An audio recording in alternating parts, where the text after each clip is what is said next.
Behind the smile and attractive appearance, sometimes there are hidden corners that no one can imagine. When the truth is revealed, it is too late to save everything. On a quiet March morning in 2018, the suburban calm of Ajax, Ontario, was shattered by a crime so brutal that it left an entire community reeling. Within hours, 3 lives were extinguished, 1 family was destroyed, leaving behind painful questions about love, jealousy, and the warning signs that had gone unheeded.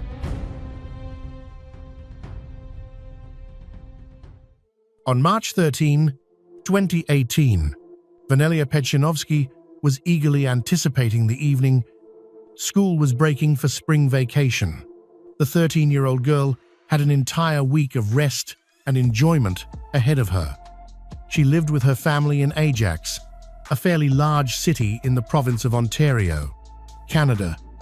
Vanelia and her family ones resided in a modest house that was divided into several separate apartments. She had an older sister, 16-year-old Victoria Pedzianowski, and an older brother named Roy Pedzianowski, who was 15. All 3 siblings were raised by their mother, Krasimira Pedzianowski. The children's biological father, Veselin, had divorced Krasimira a few years earlier, yet they remained on good terms. Veselin was very active in his children's lives, and they saw him regularly, often staying overnight at his place. He spent most of his time with his son Roy, while Vanelia and Victoria primarily lived with their mother. Victoria, the eldest daughter, was enrolled in driving school. She practiced driving in her spare time and also worked part-time at a local beauty salon. Krasimira was employed there as well and helped both daughters get small jobs at the salon. Krasimira herself was well known and well liked, becoming close friends with the owner and many colleagues, so much so that the salon felt like a second home to her. Roy, meanwhile, was in the middle of hockey season and played for his school team. He was a talented young player. His coach firmly believed he had a bright athletic future. At that time, 39-year-old Krasimira was dating a 29-year-old man named Corey Fenn, who had 2 children from a previous relationship. Their relationship had lasted for a little more than a year, having begun when they met at a local gym in late 2016. The casual conversation soon turned into something much more. Krasimira and Corey were quickly drawn to each other and began dating. The relationship developed rapidly, and in the spring of 2017, they decided to live together. Corey moved in, began renting a basement room in Krasimira's house. From then on, Krasimira spent more and more of her time with him, often staying overnight in his room. This situation gave the children greater independence, and even though their mother was nearby, they were for the most part left unsupervised. March 13, 2018, proved to be a busy day for the entire family. That evening, Roy came home after playing in a hockey game, which was attended by both parents and his younger sister. Vanelia had invited one of her closest friends, Sylvia, to stay for a sleepover, and Krasimira agreed. The day went on in an ordinary fashion. After Roy's game, Krasimira returned home and soon went downstairs to be with Corey. The 2 teenage girls entertained themselves, recording short videos, watching movies, ordering pizza, finally going to bed late that night at around 10:30 a.m. On March 14, 2018, Sylvia was awakened by the constant vibration of Vanelia's mobile phone. Wanting to keep sleeping, she tried to ignore it, but after a while, she could no longer tolerate the sound. She attempted to wake her friend, but was unsuccessful. Looking at the screen, Sylvia saw numerous missed calls and messages. Thinking it might be urgent, she finally managed to rouse Vanelia. It turned out that Victoria had been calling throughout the morning. Their mother was supposed to pick her up after a driving lesson, but she had not answered the phone. So she asked Vanelia to go find their mother and remind her to leave. Vanelia left the room, while Sylvia stayed in bed, distracted by her own phone. At 11 o'clock a woman entered the room where Sylvia was staying. She was a police officer who told Sylvia that she needed to leave the house immediately. Sylvia was instructed to move quickly and not to look around while passing through the lower rooms. Confused and frightened, she instantly realized that something terrible must have happened inside the house. Once outside, she noticed Sherry Robinson, the owner of the beauty salon where Krasimira and Venelia worked. Over the years, Sherry and Krasimira had become best friends, and Sherry was well aware of many personal details of Krasimira's life. Seeing Sherry there only deepened Sylvia's worry. Sherry was talking with police officers and answering their questions. According to Sherry, her shop always maintains a unique atmosphere not only for customers but also for employees. This contributed positively to business, but it required all employees to follow certain standards, such as always looking polished and maintaining warm communication. For years, Krasimira excelled at this. But in the months leading up to that day, Sherry noticed a troubling change. Krasimira had grown withdrawn, spoke less, and appeared tense. An absolute transformation of character. She began taking more sick days, arrived late to work, and her once strong physical condition declined. As though she had stopped going to the gym, she looked sleep-deprived, overloaded, and constantly exhausted, perhaps even ill. Her outward appearance reflected this shift. Krasimira had lost a striking amount of weight. Instead of her usual stylish and elegant outfits, she now wore loose-fitting clothes that did not suit her. She had also stopped applying makeup, only putting on a minimal amount before work so she could look presentable for clients. At home, she no longer bothered with her appearance at all. Sherry grew worried about these changes and eventually had a heartfelt conversation with her friend. Krasimira confided that her boyfriend, Corey Fenn, often pressured her to go to parties where they drank excessively. Later, she even admitted that Corey had tried to get her addicted to banned substance. Sherry doesn't believe everything Krasimira says and thinks that the real problem isn't the parties, but their relationship itself. While the first few months of their romance resembled a typical honeymoon phase, things began to deteriorate drastically after Corey moved into Krasimira's home with his children. When Sherry first met Corey, she had mixed impressions. On one hand, he was muscular, attractive, and outwardly confident. On the other, his insecurity revealed itself in manipulative behavior. He accused Krasimira of infidelity, grew jealous of anyone she interacted with, and demanded constant updates about all her contacts. Soon, he insisted that she stop wearing makeup and dress in unflattering clothes, supposedly to deter unwanted male attention. Even though Krasimira reluctantly complied with these unreasonable demands, his jealousy persisted. Sherry realized the extent of Corey's control when Krasimira admitted she could no longer provide manicures for male clients. In his mind, the simple act of touching another person always implied something more. Their relationship seemed increasingly unstable, and Sherry recognized it clearly. One day, Sherry noticed injuries on Krasimira and soon learned that Corey had caused them.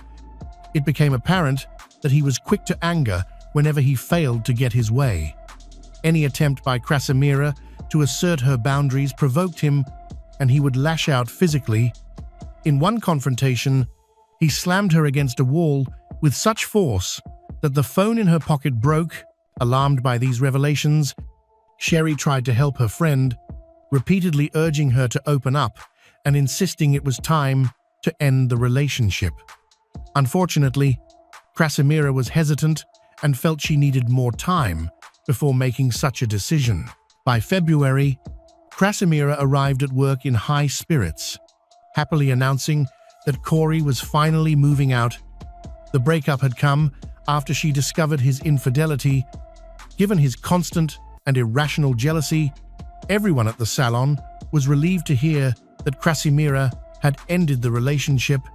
Still, some colleagues remained skeptical, as they had already broken up and reconciled multiple times before. And indeed, by the beginning of March, Corey had returned to the basement apartment, which had been converted into a separate living space. He promised Krasimira that he would change and that their life together would be different. Despite having regretted her forgiveness many times in the past, Krasimira once again allowed him back into her home. A week after their reconciliation, on the morning of March 14, Krasimira was scheduled to start work at 10:00 a.m. However, she never showed up. Her colleagues at the beauty salon, including Sherry Robinson, immediately became worried, especially after repeated phone calls to her went unanswered. They then tried to call Krasimira's oldest daughter, Victoria. Victoria is not at home right now. She contacted Vanelia and asked her to find their mother. Sherry developed a sinking feeling that something was terribly wrong. So she decided to drive to Krasimira's house, which was about 10 minutes away from the salon. Sherry arrived at around 10:45 a.m., just minutes after Vanelia had gone downstairs to look for her mother. Despite Sherry's repeated ringing and knocking, no one answered the door. A few minutes later, Corey Fenn emerged from the basement. His unit had its own separate entrance. Corey brushed past Sherry as though nothing unusual had happened. When she asked where Krasimira was, he told her that Krasimira was sick and wouldn't be coming to work that day. Sherry was far from convinced and pressed him for more information. But Corey refused to let her inside.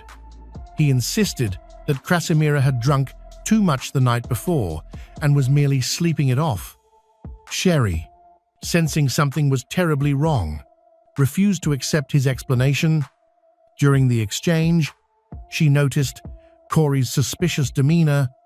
He was shirtless, breathing heavily, and drenched in sweat. On closer inspection, Sherry saw several dark red stains on his body that looked very much like blood.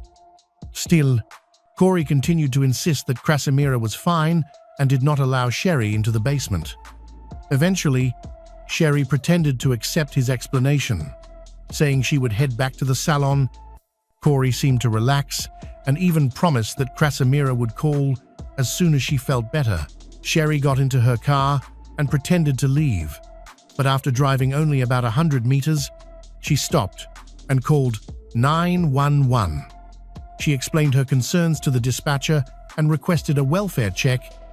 While she was still on the phone, watching in her rearview mirror, she saw Corey walk out of the house, get into his pickup truck, and drive away. Summoning her courage, Sherry returned to the house. To her surprise, the front door was ajar. She stepped inside and called out for Krasimira, but received no reply. Though she wanted to check the rooms, a strong sense of dread convinced her to retreat outside and wait for the police. Her instincts proved tragically correct. Within minutes, officers arrived and began searching Corey's basement apartment. Inside, they witnessed a horrifying scene. The first discovery was the body of Krasimira's 15-year-old son, Roy, lying on the floor, wedged between the headboard and the wall. The room was in disarray, with bedding and clothing strewn about, some of it tied together into a large bundle, with a blanket. The second discovery was 13-year-old Vanelia, who had also been brutally attacked. Unlike her brother, she had not been strangled, but she had suffered multiple stab wounds. Miraculously, she was still alive and was rushed to a nearby hospital. Krasimira herself was nowhere to be found in the basement, so the search continued. It was not until around 2:00 p.m. that her body was finally located. She had been hidden in the garage, naked and concealed beneath a pile of old tires, garbage, and cardboard boxes. The injuries showed that she had been brutally beaten, stabbed multiple times, and had obvious strangulation marks on her neck. The sheer brutality of the attack was later confirmed during the coroner's examination. Krasimira alone had sustained 17 broken bones. In addition to the many stab wounds, she had multiple broken ribs, fractures, to her facial bones, shattered upper and lower jaws. The other victims showed similarly extensive trauma. The knife used to kill Krasimira was found near her body in the garage, while another kitchen knife had been used to stab Vanelia. The violence was so extreme that the victims were left almost unrecognizable. Most of the injuries were concentrated on the head, neck, and chest. All three victims bore defensive wounds, but tragically, none had the strength to withstand Corey's assault. From the very beginning, Corey Fenn was the detective's primary suspect. The police quickly gathered statements from Victoria, Sylvia, and Sherry. Their accounts left little room for doubt about Corey's involvement in the attack. The problem, however, is that Corey has run away, giving him a dangerous head start. After fleeing in his pickup truck, Corey drove northwest into a neighboring town where he abandoned the vehicle. From there, he walked to a nearby gas station, called for a taxi, and continued on his way. He left his cell phone inside the truck to mislead investigators. Yet he made a critical error by going directly to the home of his ex-wife and children. Naturally, the police identified that location as one of the first places to search, and their instincts proved correct. Corey was discovered hiding in the attic. When officers attempted to arrest Corey, he resisted fiercely, lashing out at several policemen. A stun gun was used to subdue him, and due to injuries sustained in the struggle, he was taken to a hospital before being transferred to the police station. Inside the attic, investigators found a gym bag that Corey had been carrying. The bag contained a significant quantity of illegal banned substance, scales, packaging materials, and roughly $4,000 in cash. This evidence strongly indicated that Corey was not only a user, but also actively involved in distribution. Additional personal items, including vodka, bodybuilding supplements, and anabolic steroids, were also recovered. Meanwhile, 13-year-old Vanelia Pechinovsky was fighting desperately for her life at the hospital. Doctors worked tirelessly for hours to stabilize her, but the damage was too severe. That evening, she succumbed to her injuries. Her older sister, Victoria, who had rushed to the hospital upon learning of the attack, stayed by her side until the very end. Vanelia died in her sister's arms. During interrogation, Corey almost immediately confessed to killing 3 people, fleeing the scene, attempting to conceal evidence, and resisting arrest. However, he sought to lessen his responsibility by claiming the murders were the product of banned, substance-induced psychosis. According to his version, in the days before the killings, he had been using banned substance heavily and slipped into a deranged, uncontrollable state. He insisted he was plagued by paranoid delusions and auditory hallucinations, which supposedly drove him to attack Krasimira and her children. Yet, as questioning continued, glaring inconsistencies emerged in Corey's account. His claims of psychosis appeared to be nothing more than a fabricated excuse to mask uncontrolled rage and jealousy. At times, he pretended to have no memory of key details. At other times, he recounted events with remarkable precision. When pressed about these contradictions, Corey stated that he simply did not want to relive the events in his mind because he would be haunted by the trauma for the rest of his life. Despite having brutally murdered 3 people, he attempted to paint himself as the victim. Later, his story shifted again. Corey now attempted to cast blame on Krasimira herself. He alleged that when she drank alcohol, she became paranoid and suspicious, accusing him of cheating and even searching the apartment for other women. He claimed that this was exactly what had occurred in the early morning hours of March 14, with Krasimira screaming and behaving irrationally. That this supposedly provoked his attack. Investigators carefully examined Corey's narrative and considered whether banned substance use and alcohol might have influenced his behavior, but this theory quickly collapsed. Toxicology reports showed that Krasimira and Corey did not use any of those substances. Contrary to his testimony, his claim that she provoked him through drunkenness was therefore baseless. Moreover, no explanation could justify the sheer level of violence inflicted in the triple homicide. The psychosis defense grew even weaker after police interviewed others who had interacted with Corey on March 14, including his ex-girlfriend. They all described him as calm, coherent, and showing no outward signs of drug intoxication. Corey's actions appeared deliberate and methodical. This was clear from his efforts to clean the apartment after the murders and from the way he tried to chase Sherry away from the house.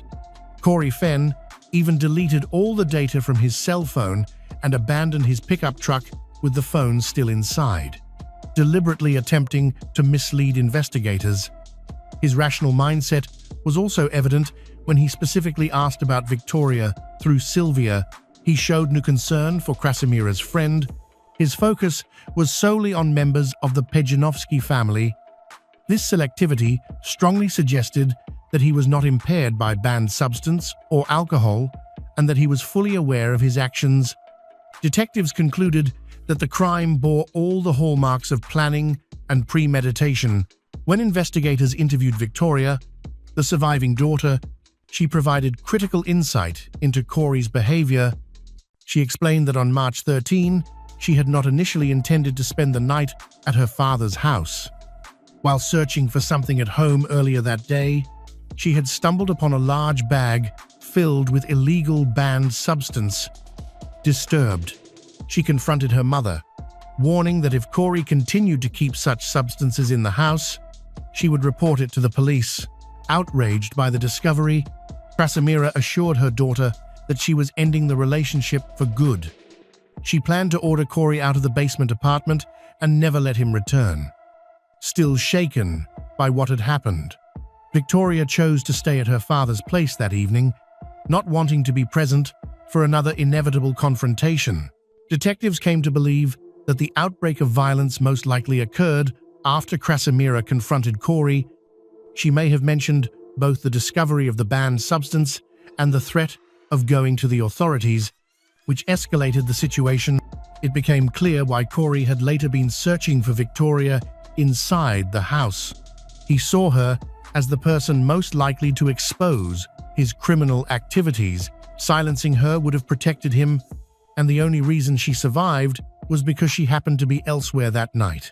According to the reconstruction of events, the triple homicide did not unfold all at once, but stretched over nearly 5 hours. After killing Krasimira and hiding her body in the garage, Corey attempted to tidy up the basement before going in search of Victoria. Instead, he encountered Roy. Corey strangled Roy into unconsciousness and then beat him to death. Hours later, Venelia, who had been upstairs with her friend Sylvia, came downstairs looking for her mother, a fatal mistake that sealed her fate. With Victoria's testimony in hand, police were confident they had a solid case for premeditation. Corey Fenn was charged with 3 counts of second-degree murder. The trial itself proved long and complicated, partly because of the global issue and partly due to Corey's own actions. He dismissed his lawyer, then declared he would represent himself. The court assigned standby counsel, but Corey continually obstructed the lawyer's efforts. The attorney believed Corey should plead guilty to the triple murder while emphasizing mitigating factors such as substance abuse. Corey, however, insisted this was a mistake and clung to the argument that banned, substance-induced psychosis absolved him of responsibility. During the proceedings, not a single witness was called for the defense. Corey's self-representation amounted to little more than a repetitive recital of the same excuses. The situation grew even more surreal when he announced in court that he now had God inside him. He claimed that after completing a rehabilitation program at the Toronto South Detention Centre, he had rethought his actions and reformed. To observers, this came across as delusion rather than a genuine legal defense.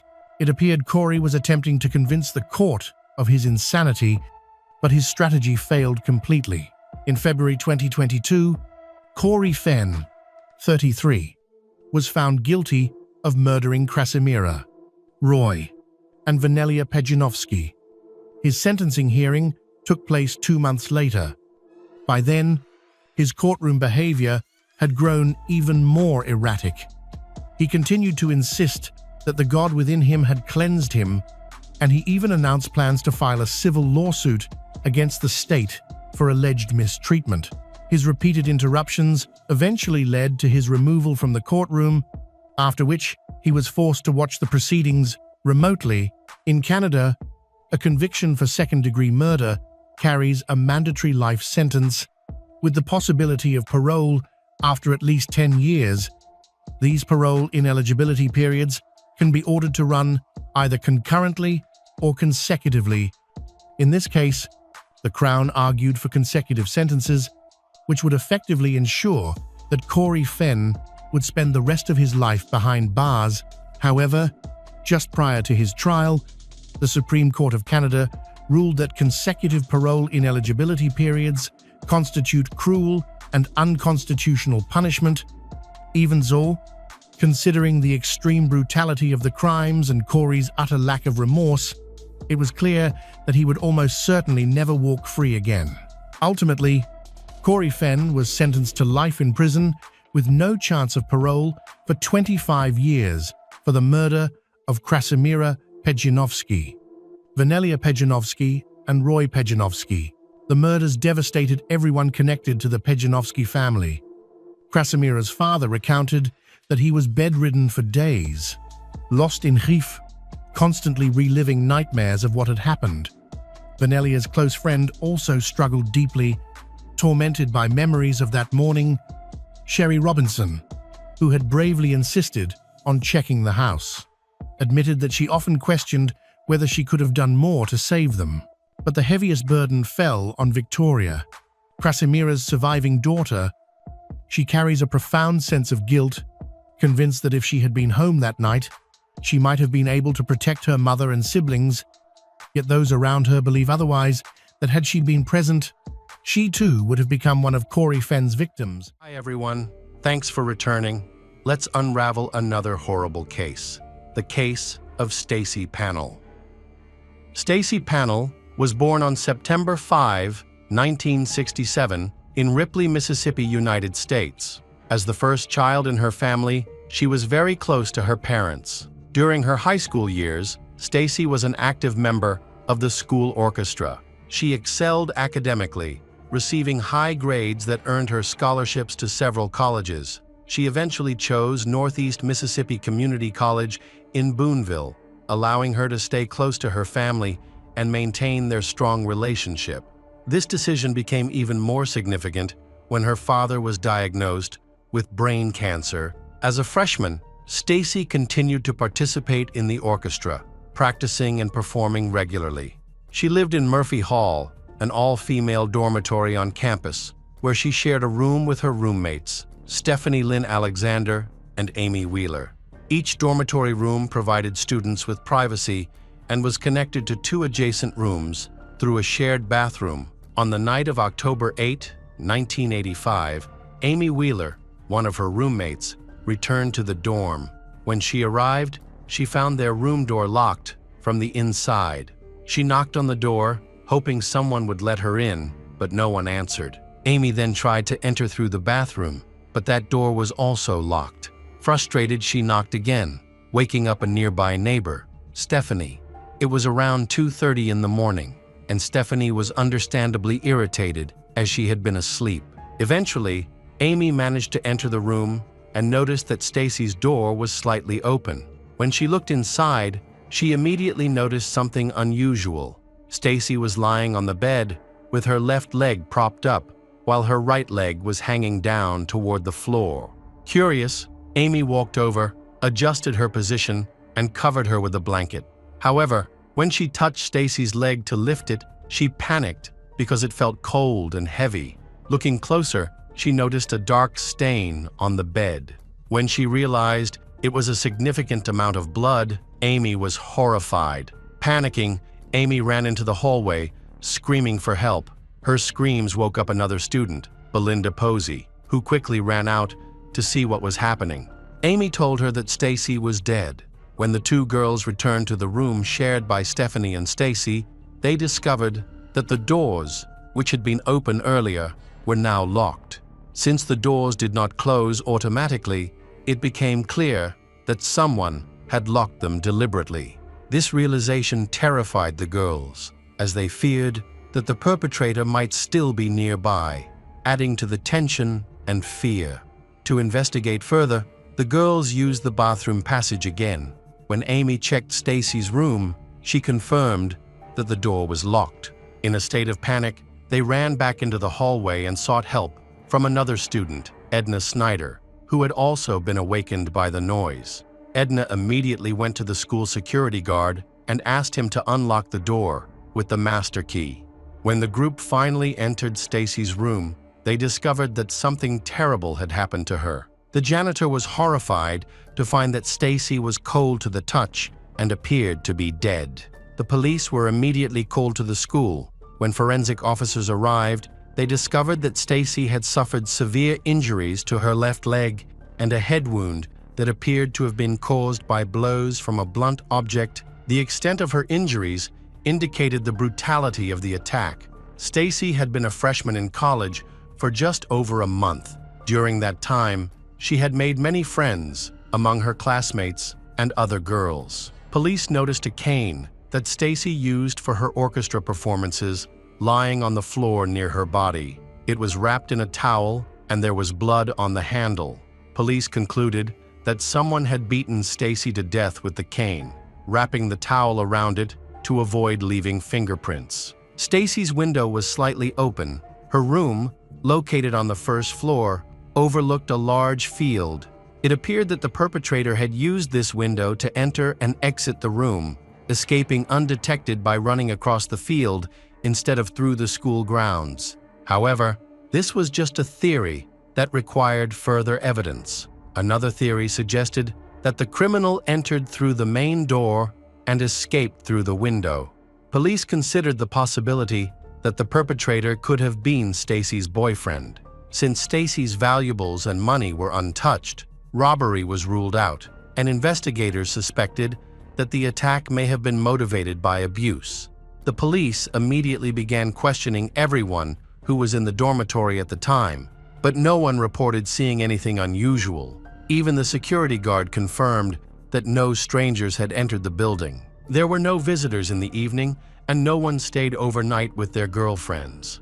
After curfew, all guests were immediately evicted. However, students did not always obey curfew and often snuck into their rooms. There were several secret passageways that students used, allowing people familiar with the dormitory to easily gain access. This suggested that the perpetrator may have had connections to the dormitory and knowledge of these secret routes. At the time, there were 136 students living in Murphy Hall, which was spread over 3 floors.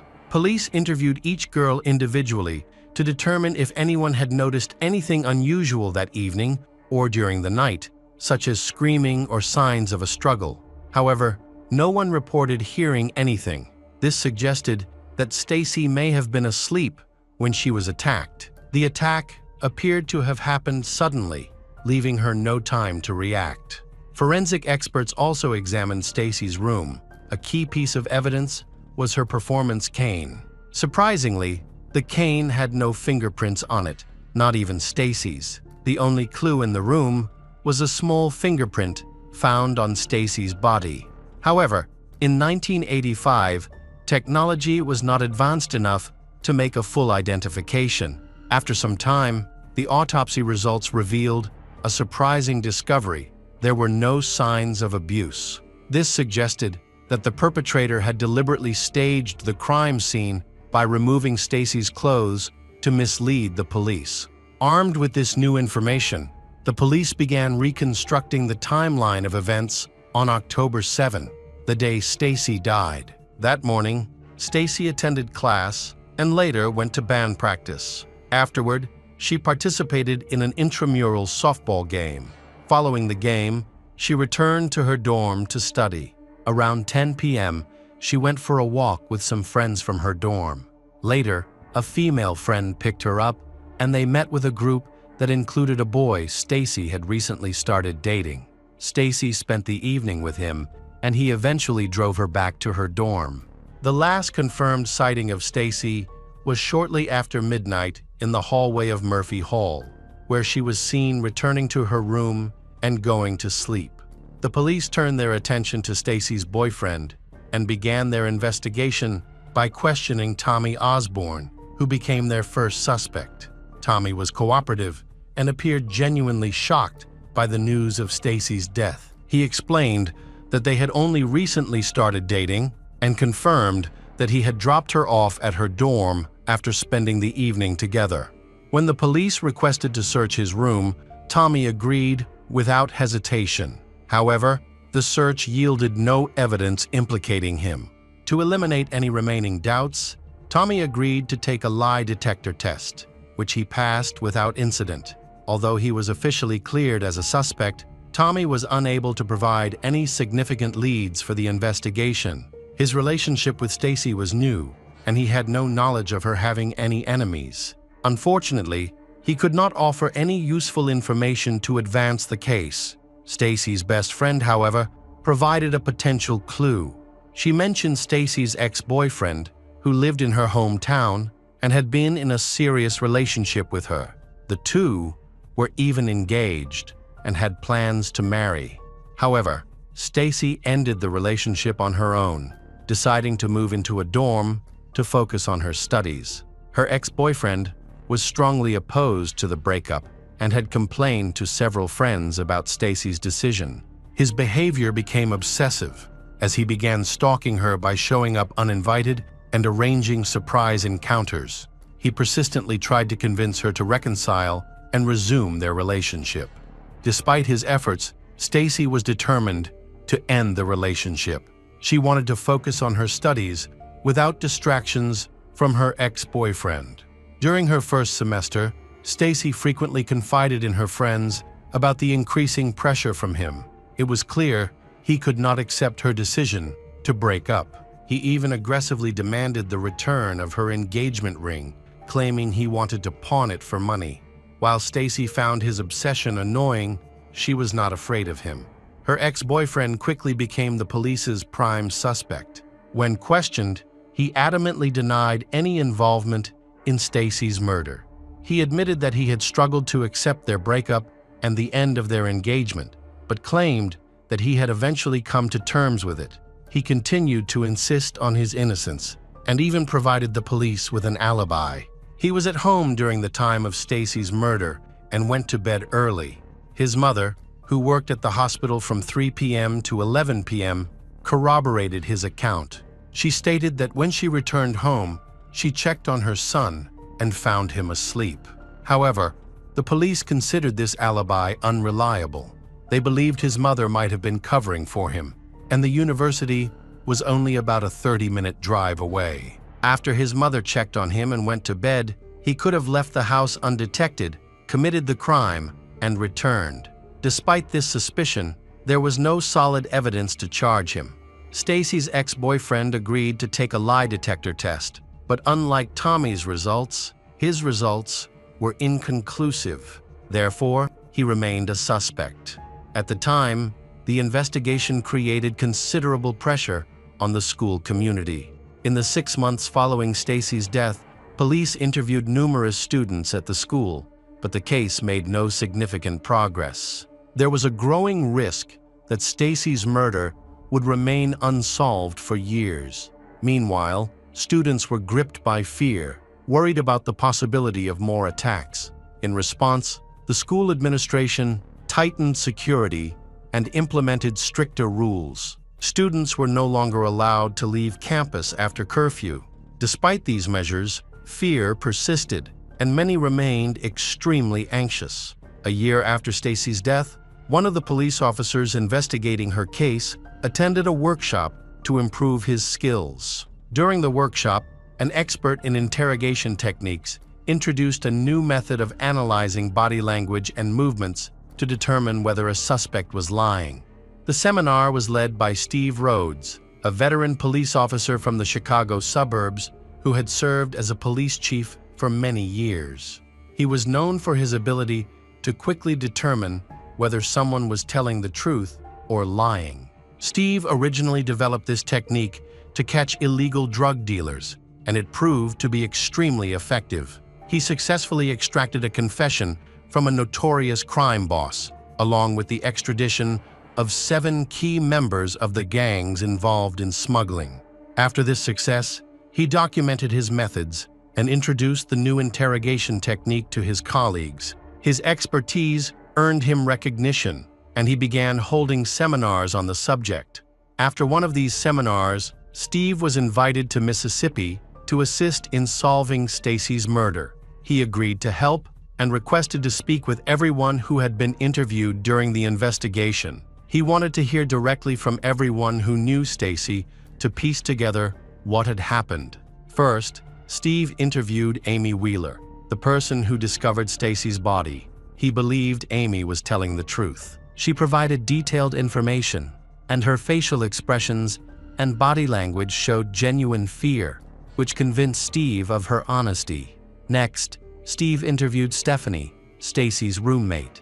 Stephanie recounted how she spent October 7th and remained truthful until she spoke about the evening. However, when Stephanie described going back to school before going to bed, Steve noticed inconsistencies in her story. He let her finish and then left the interrogation room. Outside, he informed the police officers handling the case that Stephanie was the one who had killed Stacy. At first, no one believed Steve. The police had never even considered Stephanie a possible suspect. However, Steve was convinced that she was the killer, which explained why Stacy's bedroom door was suddenly closed. The shocking truth was that the killer was not only new to the school, but also lived there and never left after the murder. What scared Steve the most was that the criminal was a girl. In his mind, the culprit was Stephanie. Determined, Steve returned to the interrogation room to confront Stephanie.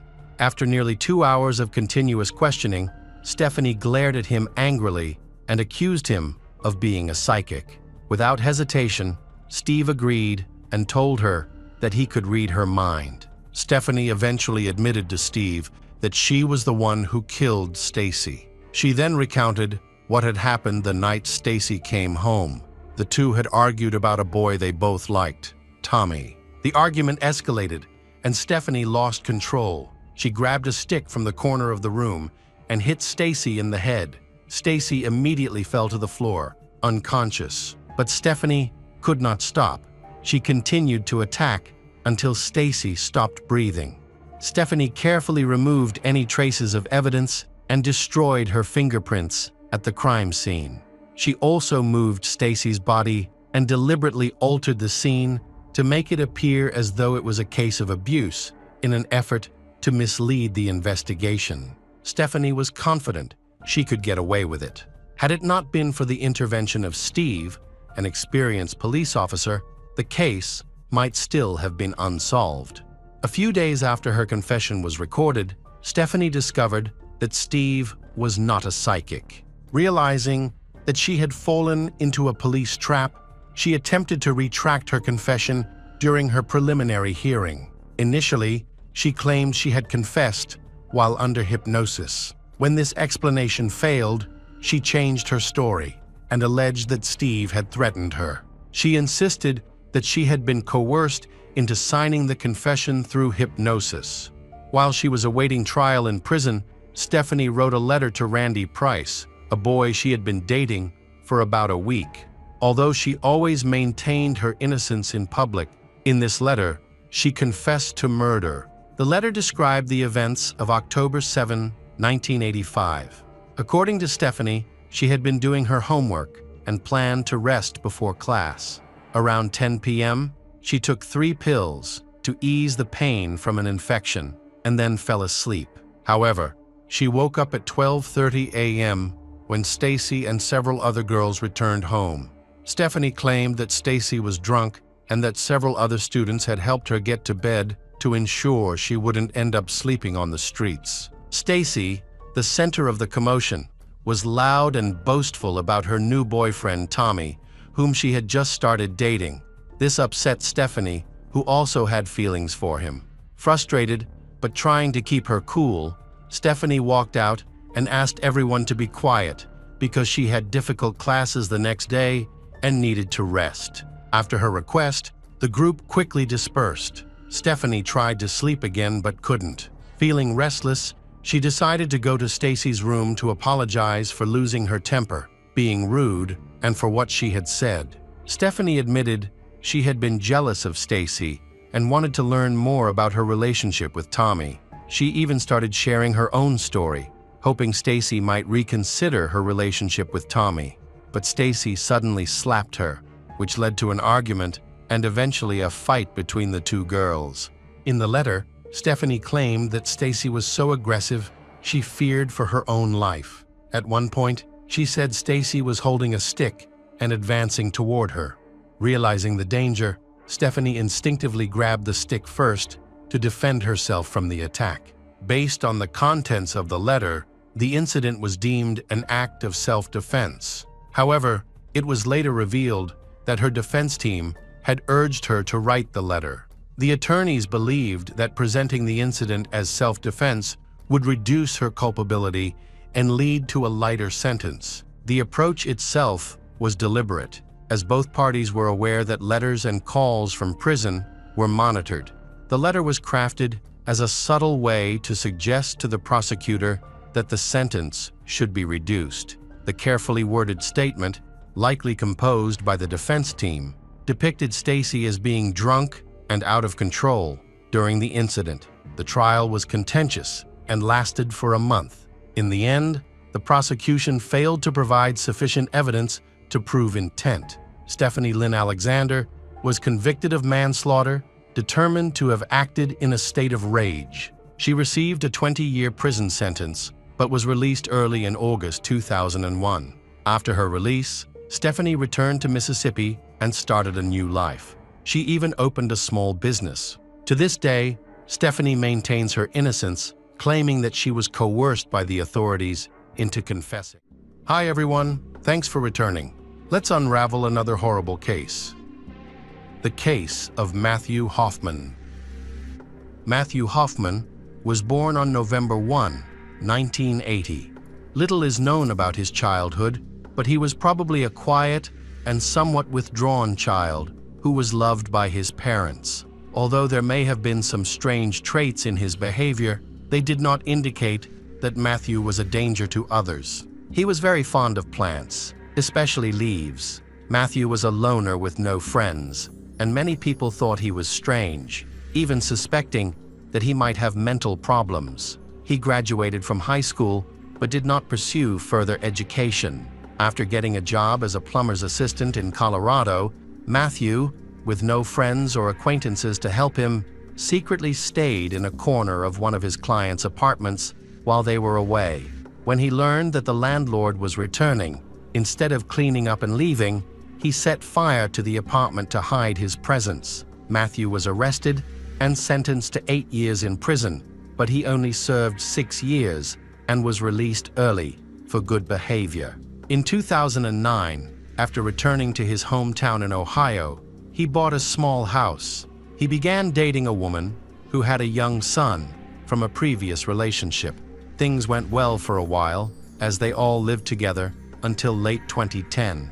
Matthew's neighbors noticed a sudden change in his behavior. Previously, he enjoyed playing with the neighborhood kids and his girlfriend's son. However, he recently became irritable and angry. His girlfriend was fed up with this behavior, so she packed up and moved out of his house with her son. As a result, Matthew's situation worsened, and he lost his part-time job as a tree trimmer. The reason he was fired was that he was not doing a good job. Instead of working, he would sit in a tree for hours, staring into space. After losing his job, he began to live more frugally. A neighbor reported that he turned off the lights in his entire house to save on bills. He then built a platform in one of the trees on his property and spent hours sitting there, watching the neighborhood. Neighbors advised their children not to play outside while Matthew was in the tree, as they found his behavior very disturbing. He would sometimes catch and kill squirrels, cook them, and eat them, which one neighbor believed was because he had no money and could not afford food. A few weeks after breaking up with his girlfriend, she returned to collect the last of their belongings. They had a heated argument that escalated, and Matthew attempted to strangle her.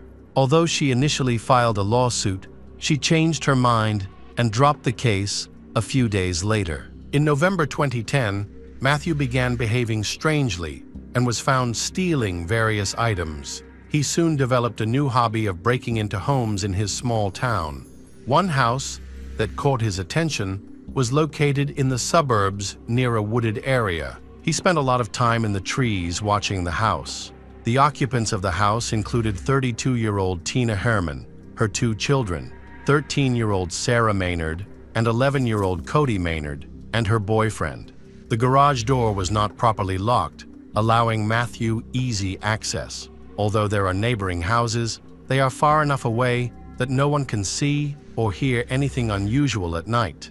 On November 9, 2010, Matthew was in the woods when he saw Tina's boyfriend leave for work at the distribution center at 3 a.m. It was still dark, and he was supposed to be gone for at least the day. Matthew then noticed two children leaving for school, followed by Tina, who left at 9 a.m.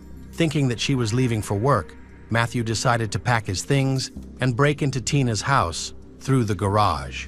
He spent the next few hours exploring the rooms and slowly gathering items to put in bags. Usually burglars are quick and take what they want before leaving. However, Matthew moved slowly around the house. When he heard a car approaching, he realized he might be spotted, so he quickly hid in the furthest room, which turned out to be Tina's bedroom. Tina Herman returned home after a walk with her friend Stephanie. They had the day off and had gone shopping together. When she got home, Tina took her bag into the bedroom to put away the things she had bought. In the meantime, Matthew hit her on the head with the handle of a large knife, causing her to flinch and scream. He then attacked her. Stephanie, Tina's friend, took the things she had bought out of the car to bring into the house. When she got inside, Matthew suddenly attacked her. She tried to escape, but he was faster and caught up with her. A dog lived in the house, and it started barking loudly during the chaos. Matthew eventually dealt with the dog. After the crime, instead of running away, Matthew dragged the two bodies into the bathroom. There, he started to process their bodies and place them in trash bags. After filling the bags, he carried them to Stephanie's car, which was parked nearby, and loaded them into the back of the car. After finishing, he returned to the house to clean up the scene. While inside, he heard Tina's children, Cody and Sarah, coming home from school, so he hid and waited for them to come in. Shortly after, Matthew attacked Cody. The boy tried to escape, but Matthew struck him in the back of the head, killing him instantly. Meanwhile, Sarah ran down the hall to her room and tried to close the door to keep Matthew from entering, but he broke it open. Instead of killing Sarah, he found an electrical cord in her room and tied her up. He then covered her head with a pillowcase, picked her up, and carried her into the kitchen, where he laid her on the floor. Sarah was silent for an hour, listening to Matthew handling the body Cody's and mumbling to himself. He then picked Sarah up, carried her outside, and placed her in the back seat of Stephanie's car, along with the body bags. After driving about a mile to his parking spot in a secluded area, Matthew carried Sarah into his car and drove home. When he arrived, he locked her in the bathroom after gagging her. He then went back to Stephanie's parking lot to hide the garbage bags containing the body parts. He returned to his house, where he found himself exhausted and falling asleep. But before he fell asleep, he tied Sarah to him with a rope to prevent her from escaping. While Matthew slept, Sarah looked around the house and saw something strange. The floors and walls were covered with leaves, and there were bags filled with leaves scattered all over the house. When Matthew woke up, he decided to move Sarah to the basement, a small corner used for storage. He placed a blanket inside, put a pile of leaves on the ground, chained her up, and gagged her again. Matthew planned to go back to Tina's house to burn it because he couldn't clean up the blood at the scene. He drove Stephanie's car to Tina's house and parked it in the garage. He then took Tina's pickup truck and went to his house to get a gas tank to burn it. However, the pickup broke down on the way. Not knowing what to do, Matthew abandoned the car in the university parking lot and walked home. The basement where Sarah was held was cold, dark, and damp.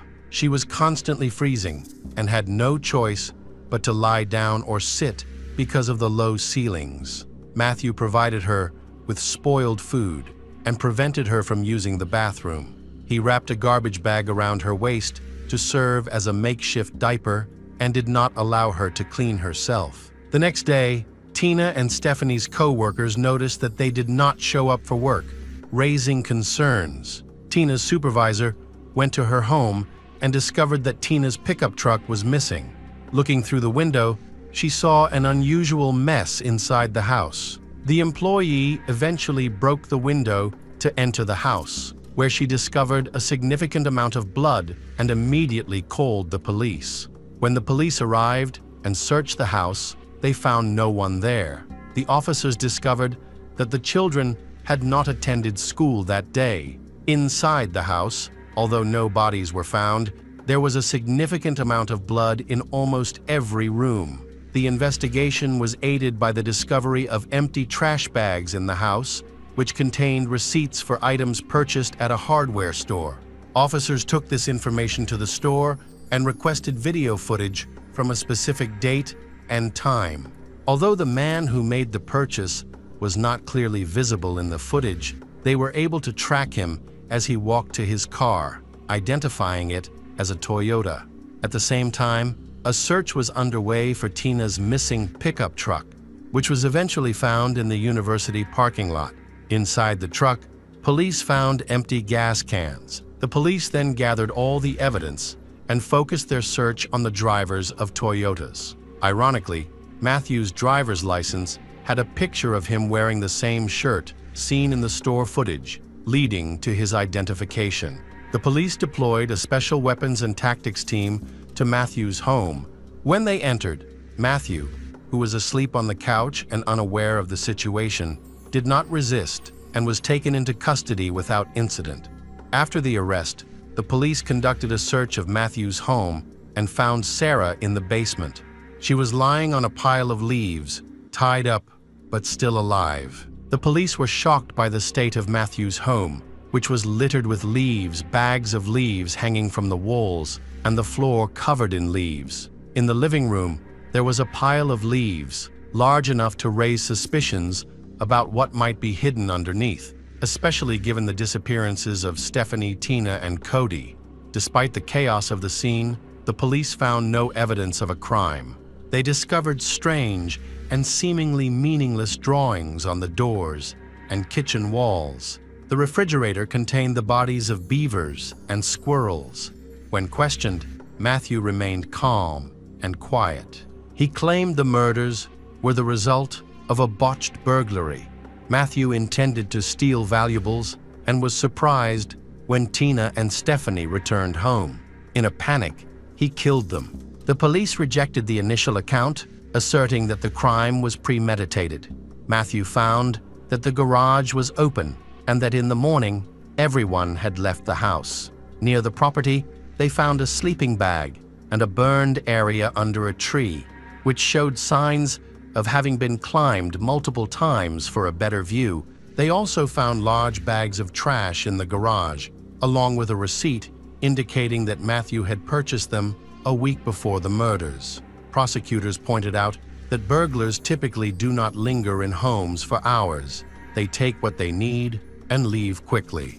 The police asked Matthew where he had hidden the victims. Initially, Matthew refused to reveal the location of the bodies, which led to a deal being struck. Facing the death penalty for his crimes, he was promised a reduced sentence if he disclosed the location of the bodies. Although he initially resisted, Matthew eventually wrote a confession and agreed to lead the police to the scene. He took them to a large tree in the reserve, where he had created a hollow at the top, accessible only by climbing equipment. Inside, the the police discovered large plastic garbage bags filled with body parts. Matthew also requested that the police not damage the tree, as he believed it was sacred. However, the tree was cut down. On January 6, 2011, Matthew Hoffman pleaded guilty to the murders of Tina, Cody, and Stephanie, as well as to the abuse of their bodies. He also pleaded guilty to kidnapping and abusing Sarah for 4 days. As a result, Matthew Hoffman was sentenced to life in prison without the possibility of parole. Sarah faced many challenges but remained strong and played a key role in the investigation, receiving praise from the police for her courage. She wanted the opportunity to speak at Matthew's sentencing to confront him directly. However, she was advised against doing so. After losing her mother and brother, she moved in with her father and stepmother. Sarah later wrote a book called Girl in the Leaves. When Sarah turned 16, her father and stepmother were charged with assaulting her. A protective order was issued, and Sarah moved in with another relative. Not much has been heard from her since then, but she is safe and well. Again, true crime fans, we've got another mysterious case to explore. The case of Lisia, Mitchell Jackson. In 1979, the Jackson family lived in Conroe. They chose to build their lives there and were respected by the community as a hard-working and loving couple. Over time, they had 3 children, with Lisia Mitchell Jackson being the youngest. Despite the high crime rate in the area, the Jackson family felt safe and content with their peaceful life. Lisia was intelligent and well-read, spending her time with books. She did well in school, prioritizing her studies as she wanted to go to college, obtain a solid education, and build a career. Lisia spent most of her time with her 2 older brothers, and despite the age gap, they had a close relationship and enjoyed spending time together. When her brothers turned 16 and 18, Lisia was only 12, which made her feel safe around them. On September 7, 1979, the weather was warm, perfect for a day at the lake. The brothers had not originally planned to take Lisia with them, but she asked to come along at the last minute. Their cousin, who was 20 at the time, also joined them. The parents allowed the 4 of them to go to the lake, a popular activity in the area where locals often fish or gather by the water. They prepared and headed to the lake in the afternoon, arriving around 4 p.m. They spent some time relaxing, swimming, and sunbathing, planning to leave at 7 p.m. to prepare for the next day. Since it was Lisia's first time there, she wanted to explore the area more. She decided not to swim and just wanted to walk. However, none of the brothers wanted to go with her, so they let her go by herself. Most of the way to the parking lot, where Lisia's brothers were waiting, was visible. When Lisia was out of sight, the others continued to prepare to leave, unaware that she had disappeared. These were usually peaceful areas where attacks and murders were rare, so the 12-year-old girl did not feel afraid. After about half an hour, when Lisia still had not appeared, her brothers began to worry. They rushed to find her, first using their phones to call their sister, other family members, and the police. The older brother went to a nearby gas station, which had the only phone in the area, to report Lisia's disappearance to their parents. Meanwhile, the rest of the group intensified their search. Their concern attracted the attention of other vacationers, and some local boys and girls joined in to help. They searched the area, calling for Lisia, but found nothing. Some even began diving into the shallow part of the lake, thinking she might have swum alone and drowned. On the other side of the lake, where Lisia had gone, was a steep cliff. Some people speculated that she might have tried to dive in but failed. However, Lisia was not the adventurous type and would not have made such a choice. In addition, without her brother following her, the underwater search would have been fruitless. After a while, Lisia's parents arrived at the scene with the police. Some volunteers also came to help search the lake area, and a few policemen spoke to her brother, who had lost track of her. The police's initial hypothesis was that she had accidentally drowned, and they based this on the presence of the cliff. They first focused their search on the lakeshore and the quieter areas of the lake, thinking that she might have decided to swim while walking and had come to a part of the lake where swimming was not allowed. There were dangerous undercurrents that could have caused her legs to cramp, leading to drowning. Searching the area yielded no results. The police believed that the unpredictable undercurrent could have pulled an inexperienced swimmer under. They hypothesized that Lisia might have fallen victim to such a current, which could have caused her body to sink and not resurface. Lisia's brother insisted that she had been wearing casual clothes, not a swimsuit, and that she was a good girl who would never have gone underwater dressed like that. Unfortunately, it seemed that no one listened to him, as the focus remained on the accidental drowning theory. After hours of fruitless searching, the group considered calling in divers to examine the water further. Suddenly, one of the searchers discovered small, broken glasses that clearly belonged to a child. When shown to other children, they confirmed that Lisia had been wearing the same type of glasses. The most alarming detail was the faint bloodstains on the glasses.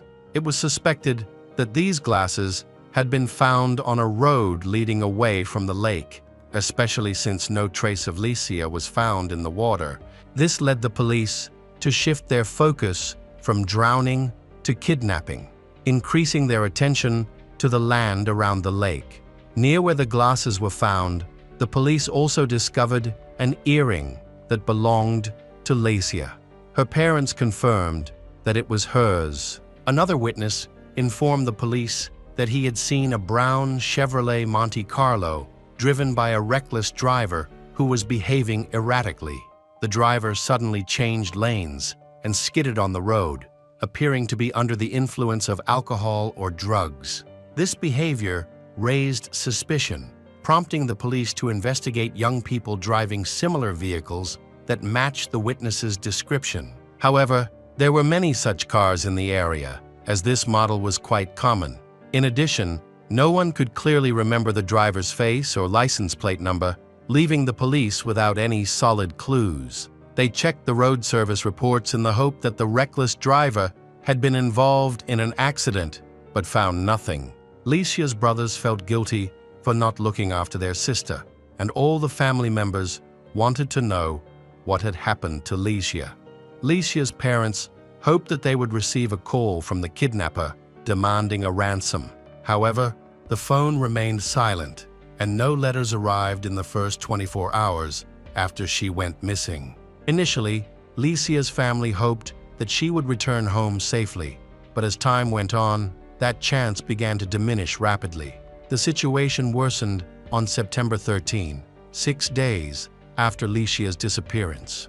Early that morning, a worker was preparing to go to the oil facility where he had worked for many years when his supervisor received a call. He was directed to a remote area to inspect and repair a pipeline, which happened to be near the lake where the Jackson family had vacationed a week earlier. Upon arriving and inspecting the pipeline, the worker immediately smelled a very strong and unpleasant odor. Although the smell was not unusual for him, as the facility was located in a wilderness area where animals sometimes got into the pipeline and died, he was accustomed to dealing with such situations. Cleaning up dead animals was part of his daily routine. After completing the repair, he decided to investigate the source of the stench. A few meters from the pipeline, he discovered the body of a small child. He quickly notified his superiors, who called the police. When they reported the discovery of a child's body, the police immediately thought of the missing girl, Lisia, for whom they had been actively searching in the area. The state of the body made immediate identification impossible. It was so decomposed that even determining the gender was difficult. They would need to conduct an examination and check dental records to confirm that the body was indeed Lisia, marking the end of the search for the girl. This also began the hunt for the person responsible for the crime. During the investigation at the site where the body was discovered, the police found Lisia's clothes. They concluded that the girl's body had been brought to the location after the crime had occurred and that the attack had not taken place there. The perpetrator appeared to have been careless with the evidence, leaving it behind. It is likely that the suspect was a local resident familiar with the area. The condition of the body complicated the investigation. Experts determined that the girl had been abused and then strangled, but the exact circumstances of the crime could not be established. During an examination of her clothing, small biological traces were found on her shorts, which could potentially identify the perpetrator. Unfortunately, in 1979, forensic technology was not advanced enough to analyze these traces, but the police wisely chose to preserve them for future analysis. Lisia's death caused panic and tension in the community. The city, known for its low crime rate, had not experienced a murder in many years. The brutal murder of a 12-year-old girl in broad daylight, especially in a relatively densely populated area, left the community in a state of shock. People no longer felt safe, and the police station was overwhelmed with calls from locals asking for increased security and a swift arrest of the perpetrator. Unfortunately, this was not an easy task. The police followed many leads regarding the suspect, but all of them came to a dead end. Additionally, almost everyone who was present at the lake on that tragic day was investigated. Special focus was placed on the owners of brown cars. These checks lasted for months, but yielded no results. The police also investigated known abusers who were in the area at the time, but these efforts also proved fruitless. Years passed, but Lisia's family still could not learn the truth about what happened to her. As the 1990s and 2000s progressed, Lisia's relatives came to terms with their situation, losing hope of discovering what had happened to Lisia. They admitted that they even forgave the person responsible. However, in 2020, new forensic techniques began to emerge from advances in the United States. Beginning in 2005, investigations into long unsolved crimes were launched. Police formed teams to re-examine old evidence with fresh perspectives. This renewed effort brought hope for answers to questions that had haunted the community for decades. Police recovered Lisia's clothing, which contained small traces that could potentially be linked to a suspect. A thorough analysis was conducted, but unfortunately, the technology of the time was not sufficient to extract meaningful data from those small traces. This left Lisia's family feeling hopeless once again. Lisia's family and friends, who have long sought answers about her fate, are facing another wave of painful disappointment. However, in 2021, a significant technological advance emerged. New methods and equipment were developed that can collect and analyze microscopic traces. A key feature of this technology is the ability to completely recreate DNA samples from even the smallest remnants found on the victim's belongings and clothing. This advance has the potential to transform the investigation, as evidence collected in the 1970s could finally become significant. A team of experts was formed to re-examine the evidence using these advanced techniques. Concerns arose again about the number of traces available. If they were too few, they would have to wait for further technological advances. Fortunately, the new method successfully extracted DNA from Lisia's clothing for the first time. However, reconstructing her genetic profile required a significant amount of time and analysis. The investigation began in April 2021 and continued until October 2022, when the police finally had a complete profile of the criminal. By that time, 43 years had passed since Lisia's tragic death. The next step was to find the killer and ensure he was punished for his crimes. The police decided to cross-reference the profile with several databases, including KOS and those used by the FBI. This approach had been tried before, but the incomplete genetic profile made it difficult to narrow down potential suspects and find a reliable match. In April 2022, the police reassessed the information. After 43 years of investigation, they identified the killer as Gerald Dwight Casey. Police tracked down his last known address, hoping to confront this dangerous criminal. Unfortunately, they discovered that Gerald had died at the age of 47. 20 years before this investigation began. The police decided to take a closer look at his background. They discovered that Gerald's activities did not end with the murder of Lisia. He committed another brutal crime in 1989, exactly 10 years later. After killing Lisia, he moved to a nearby town, about a half-hour's drive from the lake, hoping to remain under the radar until the situation calmed down. Starting on November 20th, Gerald moved to another city with his girlfriend. Gerald had a troubled past, faced serious legal problems, and struggled with drug and alcohol addiction. Those who knew him considered him dangerous and unpredictable. He was a robber and had committed a series of petty thefts.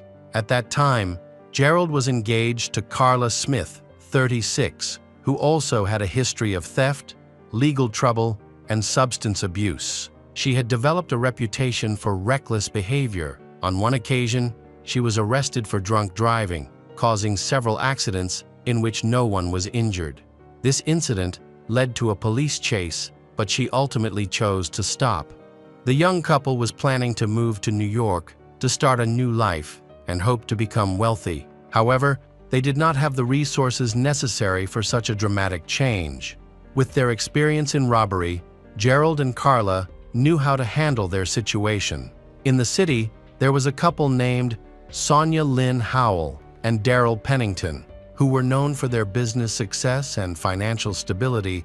They knew about Daryl and Sonia, a wealthy couple, and decided to visit their house to assess the possibility of a robbery. After observing the house for a while, they noticed that Daryl and Sonia often went away together, probably for work, which would give them more opportunities to carry out their plan.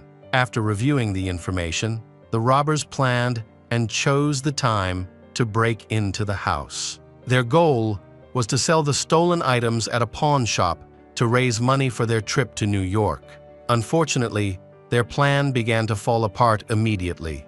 Once inside, Gerald and Carla found Sonia at home. Realizing the danger, she tried to call the police, but Carla stopped her by pointing a gun at her head and shooting her while she was dialing.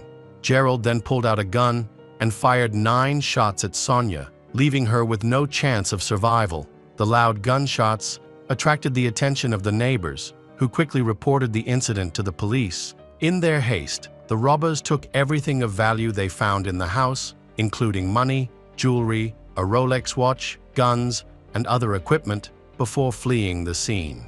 Carla searched Sonia and took valuables from her pockets. During this time, they discovered 2 strangers inside the victim's house. When the police arrived, the couple had already escaped. Unfortunately, no one was able to identify the car or the faces of the criminals because they were wearing masks. The police began to search for them, but the experienced robbers had carefully planned their escape route and fled by car without being detected. Later, an abandoned car matching the description given by witnesses was found on the outskirts of the city. It seemed like a perfect case again, but this time, greed got the better of them. They were too impatient and rushed to New York, which led to a number of mistakes. The biggest mistake they made was to immediately go to a pawn shop and sell all the stolen goods there. The pawnbroker did not display the goods and instead contacted the police. The pawnbroker remembered the thieves, returned the stolen goods, and provided footage from his surveillance camera. The police recognized several familiar faces and later located and arrested Gerald and Carla on the highway. The couple was headed to New York, but their trip was abruptly stopped at a checkpoint.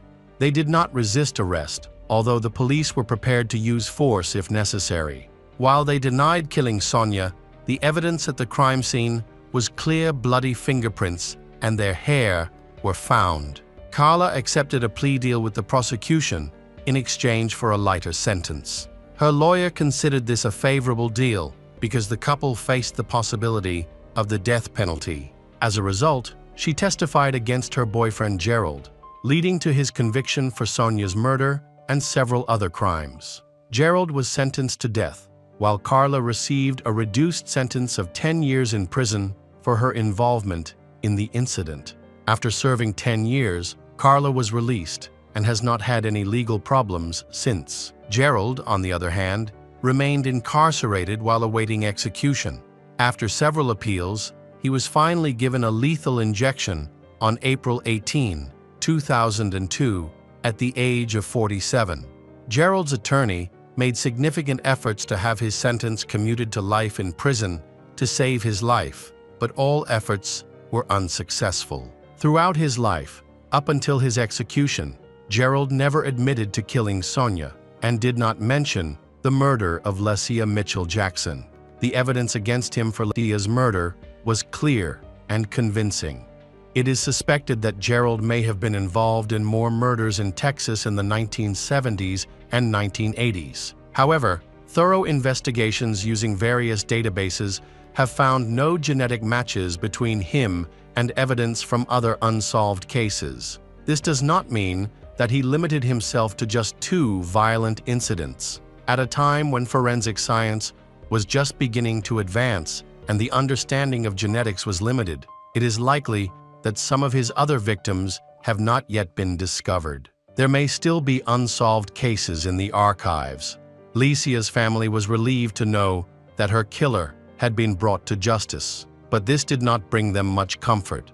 Lisia's mother struggled for a long time to come to terms with her daughter's murder. She made it clear that she did not blame her sons for not keeping an eye on their sister, although the brothers still carry a sense of guilt. A few years after the tragedy, the Lisia family moved away from Texas in search of a place where they would not be reminded of their past.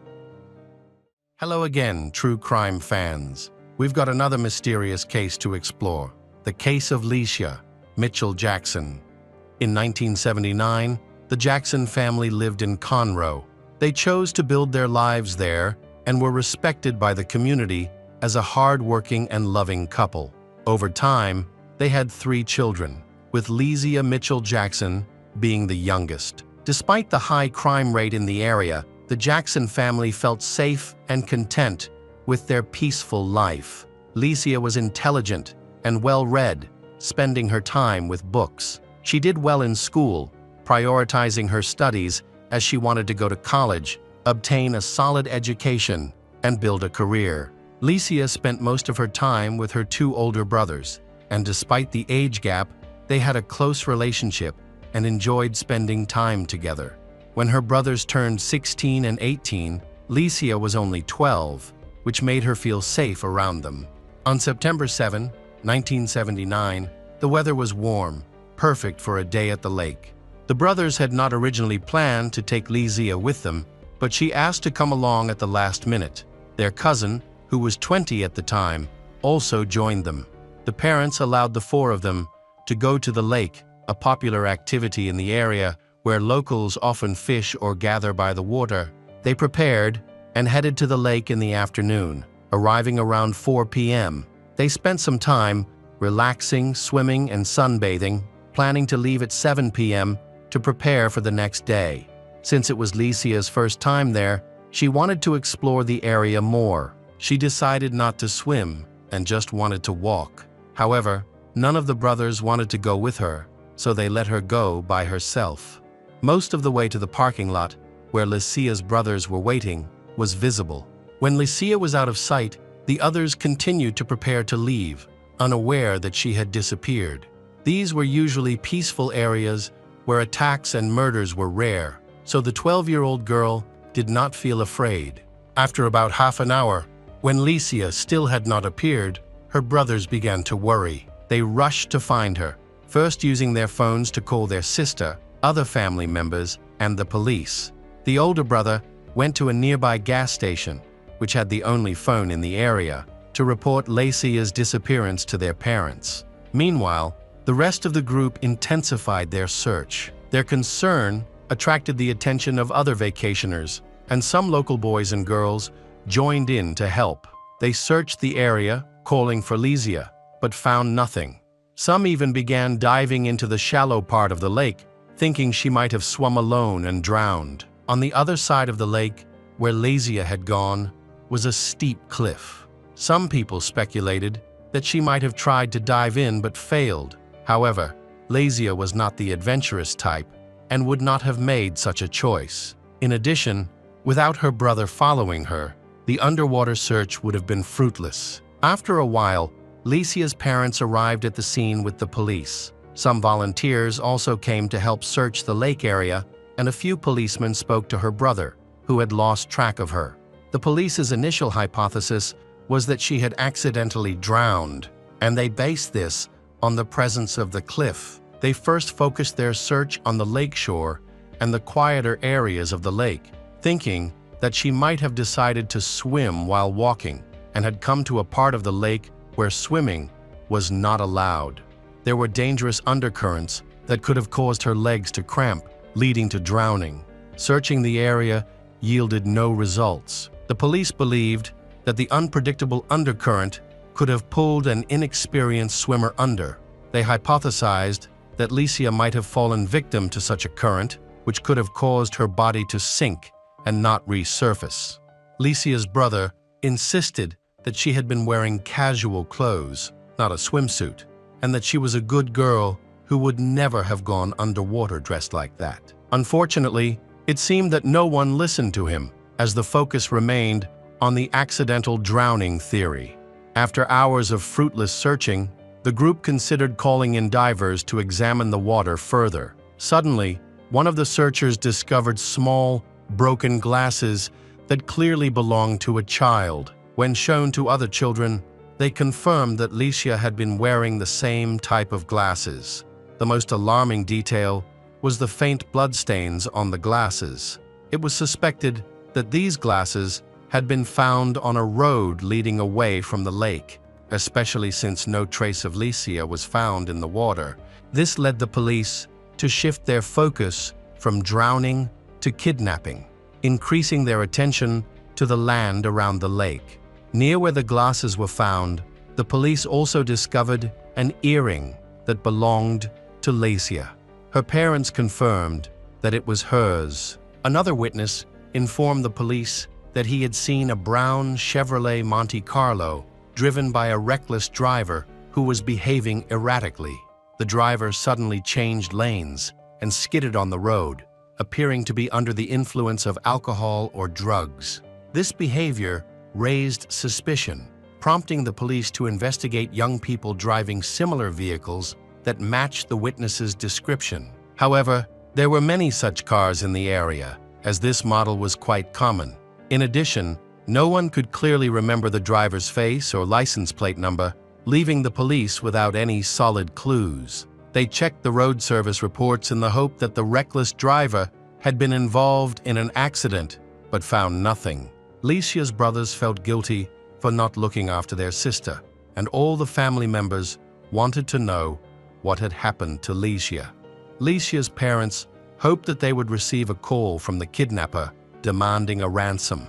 However, the phone remained silent, and no letters arrived in the first 24 hours after she went missing. Initially, Lisia's family hoped that she would return home safely, but as time went on, that chance began to diminish rapidly. The situation worsened on September 13, 6 days after Lisia's disappearance. Early that morning, a worker was preparing to go to the oil facility where he had worked for many years when his supervisor received a call. He was directed to a remote area to inspect and repair a pipeline, which happened to be near the lake where the Jackson family had vacationed a week earlier. Upon arriving and inspecting the pipeline, the worker immediately smelled a very strong and unpleasant odor. Although the smell was not unusual for him, as the facility was located in a wilderness area where animals sometimes got into the pipeline and died, he was accustomed to dealing with such situations. Cleaning up dead animals was part of his daily routine. After completing the repair, he decided to investigate the source of the stench. A few meters from the pipeline, he discovered the body of a small child. He quickly notified his superiors, who called the police. When they reported the discovery of a child's body, the police immediately thought of the missing girl, Lisia, for whom they had been actively searching in the area. The state of the body made immediate identification impossible. It was so decomposed that even determining the gender was difficult. They would need to conduct an examination and check dental records to confirm that the body was indeed Lisia, marking the end of the search for the girl. This also began the hunt for the person responsible for the crime. During the investigation at the site where the body was discovered, the police found Lisia's clothes. They concluded that the girl's body had been brought to the location after the crime had occurred and that the attack had not taken place there. The perpetrator appeared to have been careless with the evidence, leaving it behind. It is likely that the suspect was a local resident familiar with the area. The condition of the body complicated the investigation. Experts determined that the girl had been abused and then strangled, but the exact circumstances of the crime could not be established. During an examination of her clothing, small biological traces were found on her shorts, which could potentially identify the perpetrator. Unfortunately, in 1979, forensic technology was not advanced enough to analyze these traces, but the police wisely chose to preserve them for future analysis. Lisia's death caused panic and tension in the community. The city, known for its low crime rate, had not experienced a murder in many years. The brutal murder of a 12-year-old girl in broad daylight, especially in a relatively densely populated area, left the community in a state of shock. People no longer felt safe, and the police station was overwhelmed with calls from locals asking for increased security and a swift arrest of the perpetrator. Unfortunately, this was not an easy task. The police followed many leads regarding the suspect, but all of them came to a dead end. Additionally, almost everyone who was present at the lake on that tragic day was investigated. Special focus was placed on the owners of brown cars. These checks lasted for months, but yielded no results. The police also investigated known abusers who were in the area at the time, but these efforts also proved fruitless. Years passed, but Lisia's family still could not learn the truth about what happened to her. As the 1990s and 2000s progressed, Lisia's relatives came to terms with their situation, losing hope of discovering what had happened to Lisia. They admitted that they even forgave the person responsible. However, in 2020, new forensic techniques began to emerge from advances in the United States. Beginning in 2005, investigations into long unsolved crimes were launched. Police formed teams to re-examine old evidence with fresh perspectives. This renewed effort brought hope for answers to questions that had haunted the community for decades. Police recovered Lisia's clothing, which contained small traces that could potentially be linked to a suspect. A thorough analysis was conducted, but unfortunately, the technology of the time was not sufficient to extract meaningful data from those small traces. This left Lisia's family feeling hopeless once again. Lisia's family and friends, who have long sought answers about her fate, are facing another wave of painful disappointment. However, in 2021, a significant technological advance emerged. New methods and equipment were developed that can collect and analyze microscopic traces. A key feature of this technology is the ability to completely recreate DNA samples from even the smallest remnants found on the victim's belongings and clothing. This advance has the potential to transform the investigation, as evidence collected in the 1970s could finally become significant.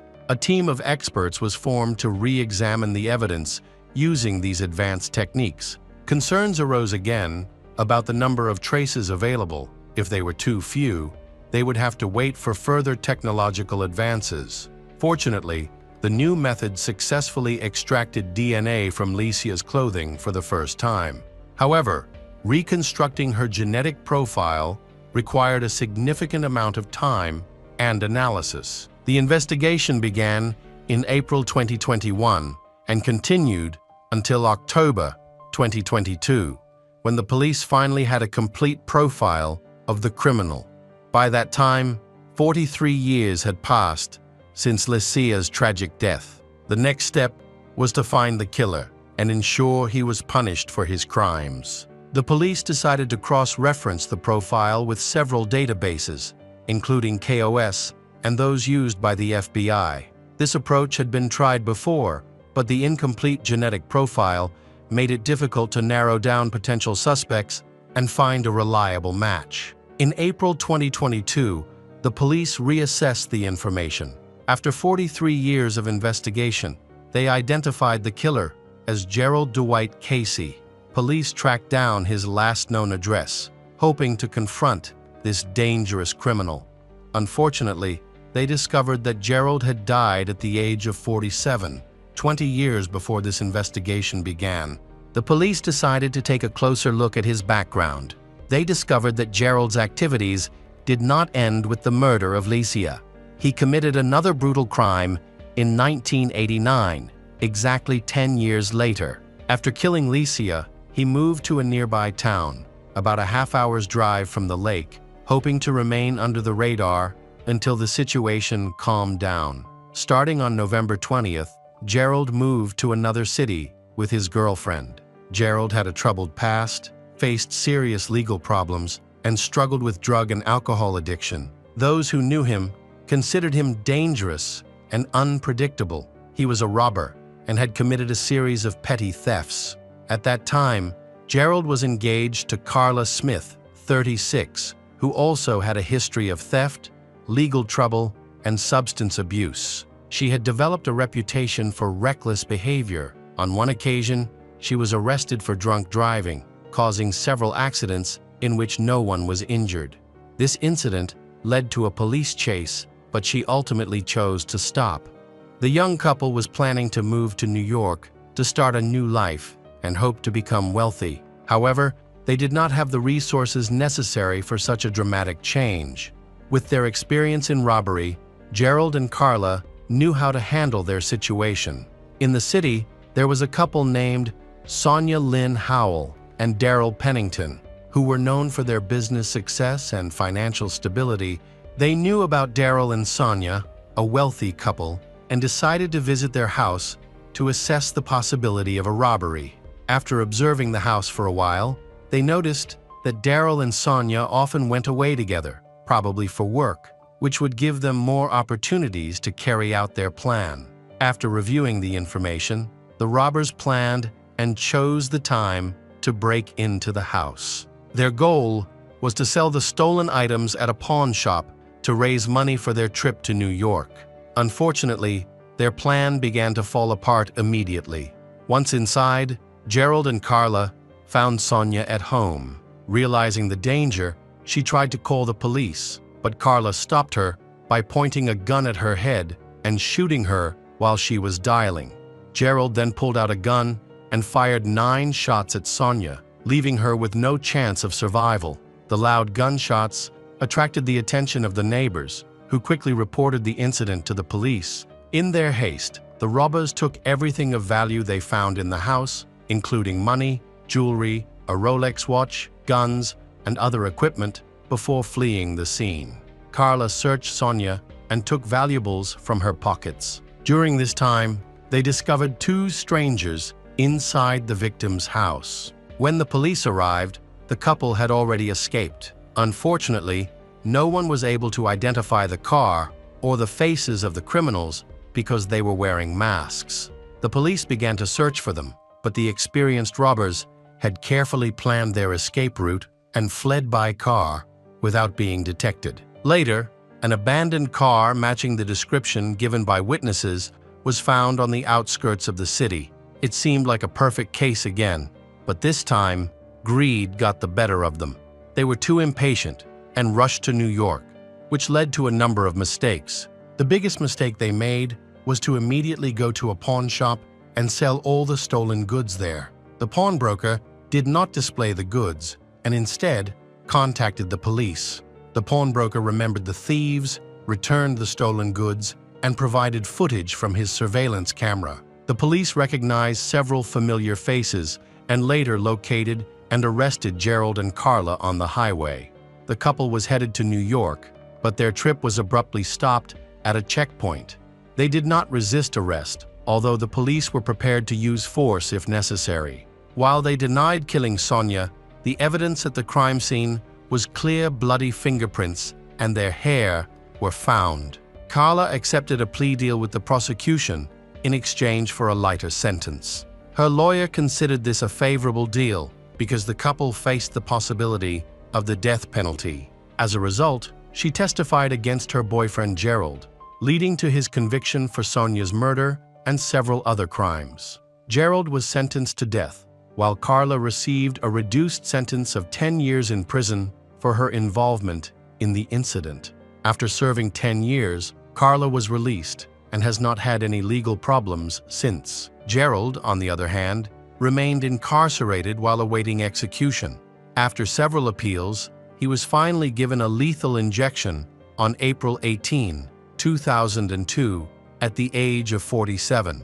Gerald's attorney made significant efforts to have his sentence commuted to life in prison to save his life, but all efforts were unsuccessful. Throughout his life, up until his execution, Gerald never admitted to killing Sonia and did not mention the murder of Lisia Mitchell Jackson. The evidence against him for Lisia's murder was clear and convincing.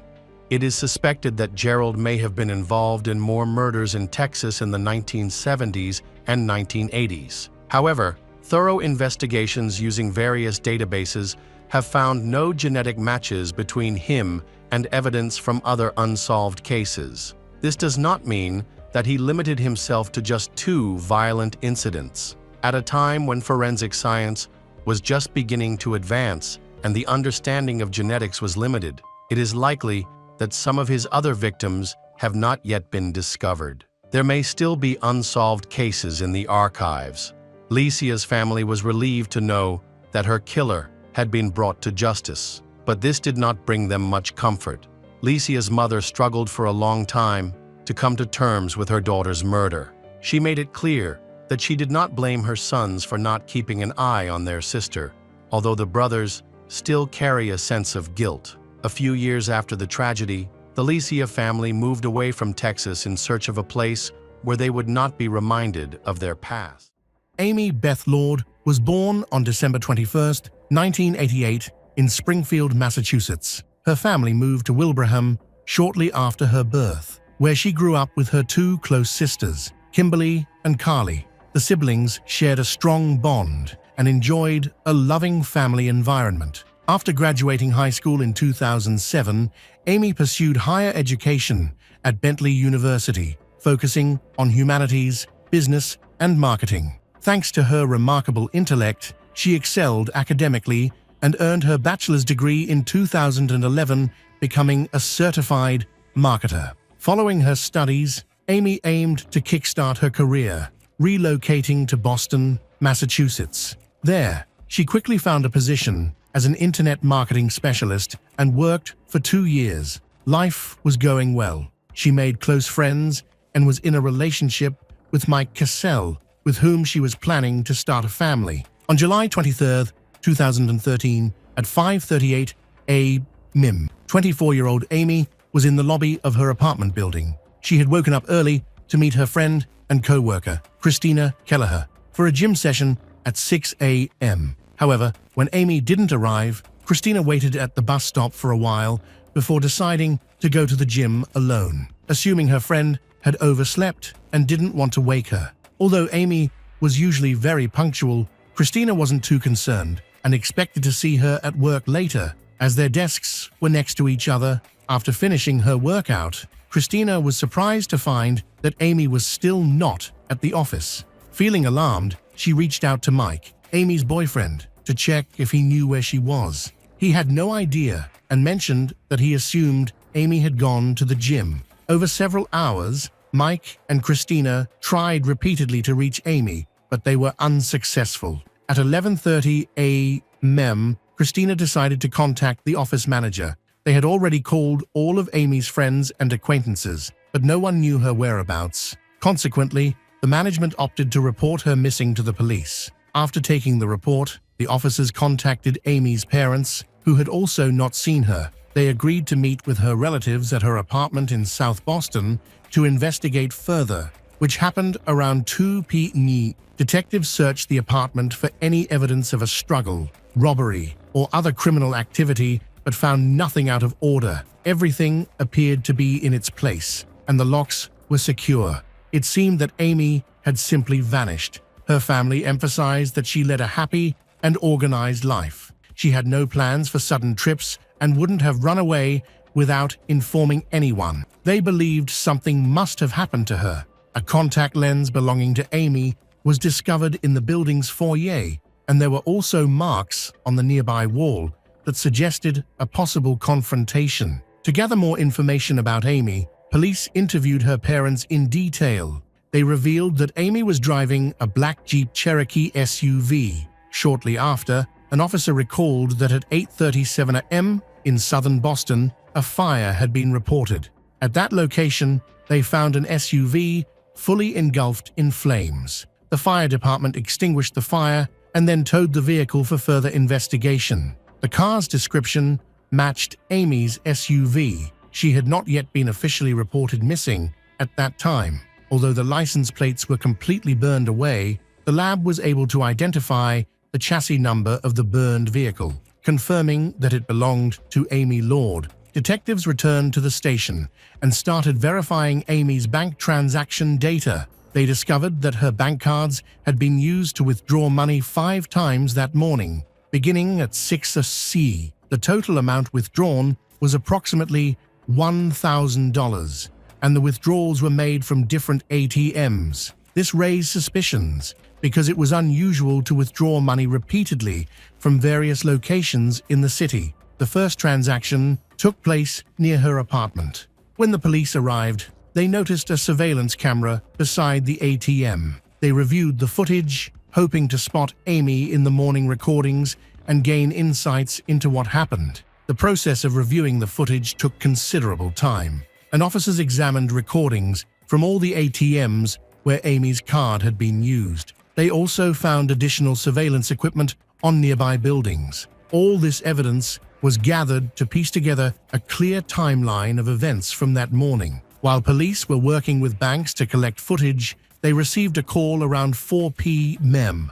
from a cyclist who had found a body at the Stony Brook Reservation in Hyde Park. The body was that of a young woman. Upon arrival, detectives discovered the victim was naked and had suffered over 40 stab wounds, primarily to her neck, face, and chest. There were also hand marks on her throat, suggesting she had been strangled. Her body was dumped in a secluded area covered with foxes, far from the city, but the killer did not attempt to conceal it. No identification was found. However, based on police photographs, they believed the victim was Amy Lord. Once her identity was confirmed, the missing person case transitioned into a murder investigation. The analysis of the CCTV recordings from the ATMs has been completed. The first sighting of Amy was at 6:35 a.m. She appeared alone at the ATM in her workout clothes and appeared uninjured. She used her ATM card and left. At 6:47 a.m.,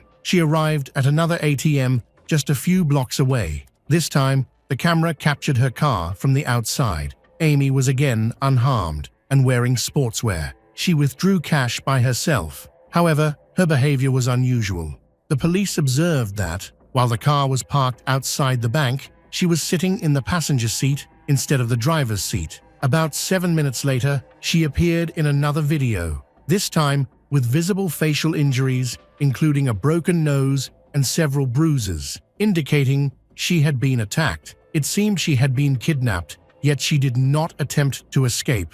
Amy withdrew cash again and returned to the car, remaining in the passenger seat. Detectives tracked the car's movements throughout the city and obtained more recordings in an effort to identify the driver. The first shot showing Amy in the passenger seat and the driver behind the wheel was captured at 6:10 a.m. This helped them establish a timeline of events, but they still could not identify the driver's face. While reviewing the footage, the police noticed that the driver was hiding his face, possibly with a t-shirt or a headband. He wore a cap, and in one clip, when he adjusted it, it showed that he had a clean-shaven head. Detectives needed to find the exact moment Amy was abducted, so they continued gathering information from CCTV cameras. This effort led them to capture the moment Amy left her apartment. As soon as she opened the door, she was attacked by an unknown man who had been waiting outside. Pacing back and forth, he forced her inside, and they stayed behind the closed door for about 15 minutes. At 5:52 a.m., both of them came out and walked toward Amy's car. This suggests that the first cash withdrawal happened while she was being threatened. This information helped the police piece together the sequence of events. As soon as she left her apartment, preparing for a workout before heading to work, she was kidnapped. The attacker likely persuaded her that if she gave him enough money, he would let her go. As a result, Amy did not resist and complied with his demands. After withdrawing the required amount from her card, she was taken out of town and attacked with a knife. Following the murder, her body was left in a wooded area and her car was set on fire. The police were unable to obtain a clear image of the suspect's face. Investigators questioned Amy's relatives to check if anyone might have wanted to harm her, but she had no known enemies. Her boyfriend had a strong alibi and was ruled out as a suspect. The attacker needed gasoline to set the car on fire. In the video footage from when the attack started, the attacker was not seen carrying anything that looked like fuel. Therefore, he must have bought it at a gas station. After the attack, he drove 10 kilometers to a country park to dispose of the body before returning. Detectives reviewed all intersections with cameras where the perpetrator might have been seen. The investigation was challenging because the victim drove a common car. There were hundreds, if not thousands, of black SUVs in the city, but her relatives pointed out a distinctive clue, a cloverleaf-shaped sticker on the rear window. This made it easier to track her car in traffic and locate the gas station where the attacker had stopped. Unfortunately, the surveillance camera at that station wasn't working. Detectives noticed a liquor store across the street that had a front camera. They obtained some footage, but it was too distant to clearly see the criminal's face. At around 8 a.m., the suspect arrived at a gas station without Amy. The car was recognizable because of a cloverleaf-shaped sticker. Although the driver's face was not seen, he waved at someone and approached another person. They exchanged a few words, shook hands, and then the suspect's companion left. Fortunately, this person came closer to the liquor store's CCTV camera, allowing him to be identified. The police located him, had a conversation, and he revealed that he met his friend, 28-year-old Edwin Alamany, near the gas station. At 8 a.m., Edwin was in a black SUV that had not been seen before. He previously worked as a waiter's assistant and was currently unemployed. Early in the morning, on July 23, 2013, around 4:23, another resident of South Boston, Alexandra Cruz, was attacked just before Amy was kidnapped. Alexandra was walking to her job at Dunkin' Donuts when a stranger assaulted her in the parking lot, hitting her in the jaw and causing her to briefly lose consciousness. The attacker then began to strangle her, but suddenly stopped, claiming he had made a mistake and was looking for someone else. He threatened to kill her if she screamed. He took her valuables and turned away for a moment, giving her the chance to escape. Despite his threat that she would be killed if she reported him, Alexandra did not keep quiet. Once she arrived at work, she called the police. About an hour later, an officer came to take her statement, and they created a composite sketch of the assailant. During the investigation at Amy's apartment, the police received another urgent call. Around midnight in South Boston, a girl was stabbed. Detectives quickly recognized that this crime occurred near Amy Lord's apartment. This led them to believe they were dealing with a serial attacker, as there had already been 3 similar incidents involving girls. The investigation needed to continue, as the officers received a new call.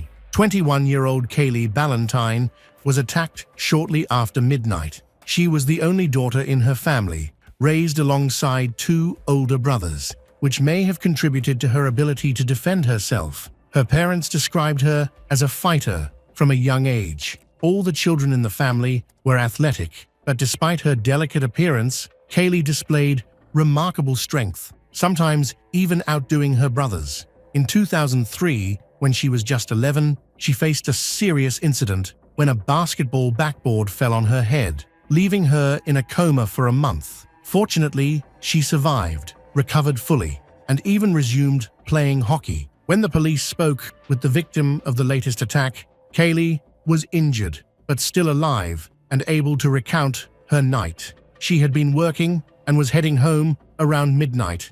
With her headphones on, she didn't notice any danger right away.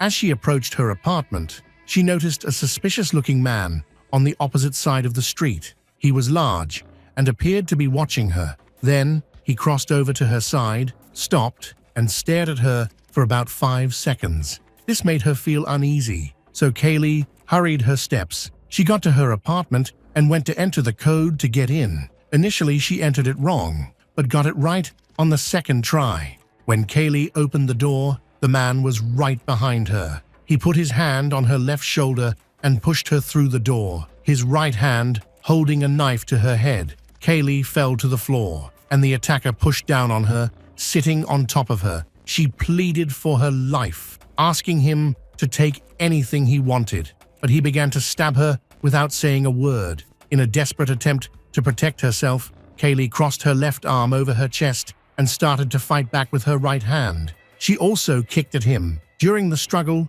she successfully knocked the attacker's hand away, causing him to accidentally hurt himself and loosen his grip. Sports weren't merely a hobby for Kaylee, she was a professional athlete, strong and resilient, which helped her find the strength to fight back. This moment gave her the opportunity to save her life. After her attacker fell backwards and Simple walked away. As he walked away, Kaylee slammed the door behind him so he couldn't come back. She remembered that she didn't know how many times she had been stabbed and that she didn't really feel any pain when it happened. She tried to stand up, but she collapsed and her chest tightened. She wondered if it was her adrenaline, if she was dying, and knew she needed to get into her apartment. Kaylee said that for some reason, her apartment key was in her pocket, which made it much easier, so she crawled to the apartment door, unlocked it, and went inside. Once inside, she crawled to her first roommate's room and told her that she had just been stabbed and that she needed her to get towels, tissues, or anything to stitch up the wound and then call 911. She insisted on calling her loved ones, worried that she might not make it through the attack. Her friends stayed calm and encouraged her to call emergency services first. Meanwhile, the neighbor took a video of everything Kaylee said. Remarkably, she managed to remain calm, even though she had sustained serious injuries: 2 stab wounds to her face and 2 to her neck. In total, the attacker had stabbed her 9 times, with 1 wound puncturing her left lung and another coming dangerously close to her heart. The trial of Edwin Alemany started in 2015 and lasted for 14 days. The key witness for the prosecution was Kaylee, the survivor. During her testimony, she displayed such inner strength that Edwin could not even look her in the eye. Alexander Cruz, the first victim, also testified against him. Edwin's defense attorney attempted to downplay his violent behavior,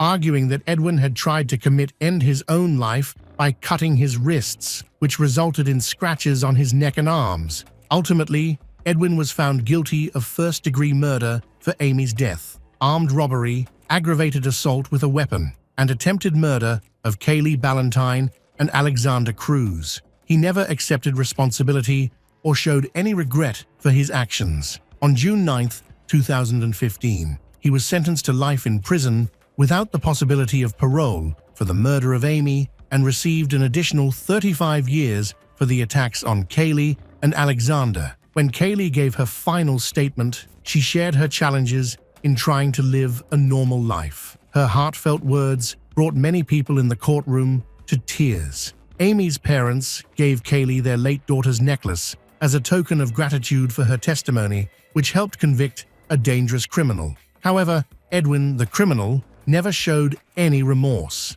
In October 2020, he approached a federal judge to complain that his lawyers had been ineffective by opting for an insanity defense and admitting his guilt without his consent, despite him claiming he was innocent. In 2021, the state Supreme Court upheld his conviction. Edwin then hired a new lawyer and tried to formulate a different strategy to gain immediate release by pointing out the mistakes made by his previous attorney and the prosecution. However, these attempts were unsuccessful. After Kaylee recovered from her injuries, she returned to school and graduated from university. She lived in Boston until Edwin's case was resolved. After that, she decided to move to California to find peace away from big cities, hoping to cope with her post-traumatic stress disorder. Gradually, she healed from her psychological trauma and even began to dream again, which felt like a significant achievement. During this period, she felt intense anger towards Edwin for taking Amy's life and nearly ending hers too. Kaylee struggled to understand what could drive someone to such senseless cruelty. Over time, however, she began to feel pity for Edwin, recognizing the flaws in his character that led to his actions. Eventually, she wrote him a letter of forgiveness, but never sent it. It remained in her desk for 2 years. Then Kaylee tried to contact Edwin's lawyer, but received no response. Later, during a sermon about forgiveness at her church, she was reminded of the man who nearly took her life. Coincidentally, the pastor was visiting the prison where Edwin was held, so Kaylee asked him to deliver her letter. 2 weeks later, she received a response. In his letter, Edwin discussed his hard childhood. He was born in Puerto Rico and moved to the United States without speaking English. He shared the difficulties he encountered both at work and in his personal life, including experiences of bullying during his childhood. These challenges resulted in behavioral issues that ultimately led to him being in juvenile prison for a significant part of his youth. Initially, Kaylee felt compassion for him after reading the letter, but a few weeks later, she discovered that he was trying to appeal his case, claiming that his tough upbringing had broken him. This revelation made her question his sincerity, as she suspected he was trying to gain her sympathy. As a result, she decided not to reply to him. In the end, his appeal was denied, and he remains in prison. Kaylee hopes he is attending school and working on self-improvement. She believes he didn't ruin her life. Instead, he improved it. Kaylee has decided to turn her circumstances into something positive and feels happier than ever. Even though she faces daily anxiety and various challenges, she continues attending therapy and strives to maintain a positive outlook. After spending some time in California, she returned to Maine, where she currently resides. As a public speaker, she shares her story to inspire and support others who have experienced trauma. About a year ago, she stepped back from public speaking and is now seeking new ways to share her message. Kaylee feels passionate about her story because it has the potential to connect with others and create positive change in their lives. Currently, she works in marketing, is in a loving relationship, and has recently purchased her first home.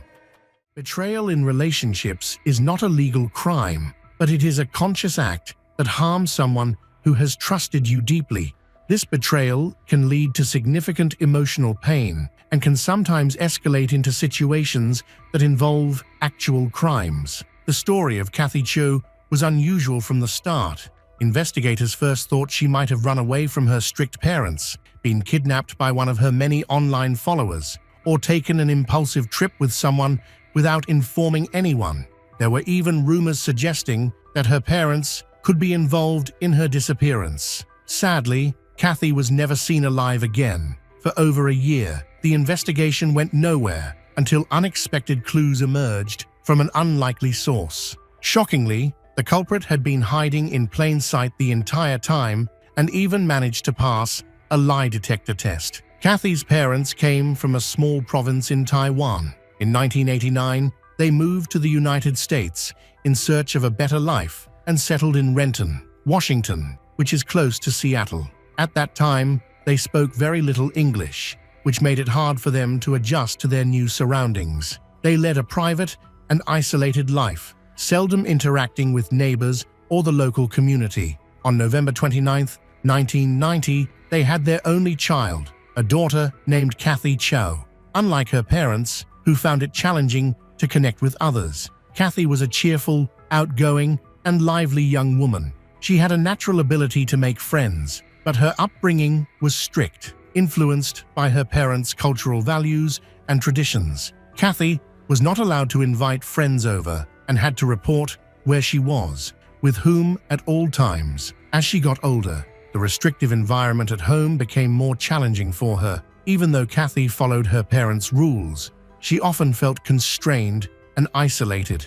In high school, she set up multiple profiles on social media, where she openly shared information about herself, her interests, her experiences. These platforms allowed her to connect with others and escape some of her parents' limitations. She even developed a modest following online, which helped her deal with the lack of freedom in her everyday life. As Kathy started dating and expressing interest in boys, her father's disapproval became more intense. Her father criticized every young man she interacted with, as he strongly disapproved of the relaxed and independent lifestyles of American teenagers. He was convinced that his daughter should marry someone from Taiwan rather than a local man. He frequently shared his growing disappointment with life in America with his wife, expressing regrets about immigrating and often mentioning his wish to return to their homeland. In the fall of 2009, 18-year-old Kathy Cho was in her senior year of high school when she started dating Ezekiel James Watkins, who was 2.5 years older than her. They had known each other since their teenage years. As Ezekiel also attended Renton High School, their relationship lasted only a couple of months, and during that time, Ezekiel never visited Kathy's home. Instead, they met in neutral locations or spent time at Ezekiel's apartment, which he shared with a friend. This was because Kathy's father, Mr. Chu, strongly disapproved of Ezekiel due to his unconventional appearance and bold behavior. Ezekiel was a musician and a popular figure, known for frequently changing girlfriends. Kathy was thrilled when he showed interest in her and was so determined to continue seeing him that she sometimes lied to her father and defied her parents' wishes to sneak out for dates with Ezekiel. After the new year, Kathy's relationship with Ezekiel ended just as quickly as it had begun. Ezekiel lost interest in her and soon started dating other young women, one of whom was Kathy's classmates. This situation deeply hurt Kathy. Whether it was intentional or not, she had truly loved Ezekiel. He was her first serious boyfriend. Their relationship felt special and full of promise. Kathy was determined to win him back. Initially, those close to Kathy and Ezekiel believed they had separated amicably and remained friends.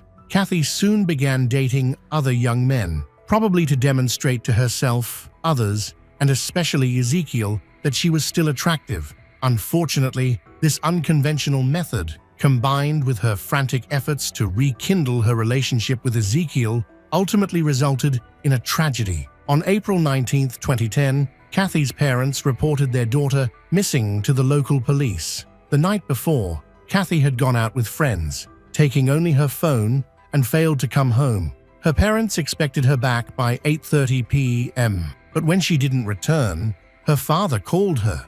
Kathy ignored her father's calls, which only added to their worries. At 9:30 p.m., they received a message from Kathy. She said she was having coffee with a friend at Westfield South Center Mall and would be home a bit late. Although this made her father frustrated, he and her mother waited patiently for her return. However, when midnight passed and Kathy still hadn't come home and her phone was turned off, her parents became increasingly worried. They started calling Kathy's friends, but none of them had seen her that night. Concerned, her parents decided to go to the shopping mall themselves. By the time they arrived, Westfield South Center Mall was closed, except for the movie theater and a few cafes, but there was no sign of Kathy. The tension in the Chow household was rising, but her parents still hoped their daughter, Kathy, had just stayed out too late and would come home soon. By morning, when they hadn't heard from her, they decided to go to the police station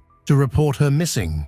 Kathy's absence from school that day worried her teachers and classmates, as she was a responsible student who never skipped classes without a good reason. This led her parents to suspect that she might have lied to them and gone on a date. The big question was, who was she with? This was something the police would need to investigate. The investigators approached her disappearance with great urgency right from the start. They quickly began searching for her, interviewing her friends and acquaintances to gather any potential leads. Unfortunately, their initial efforts didn't yield any useful information. Detectives contacted Kathy's cell phone provider and found that her phone last connected to a network at 9:30 p.m.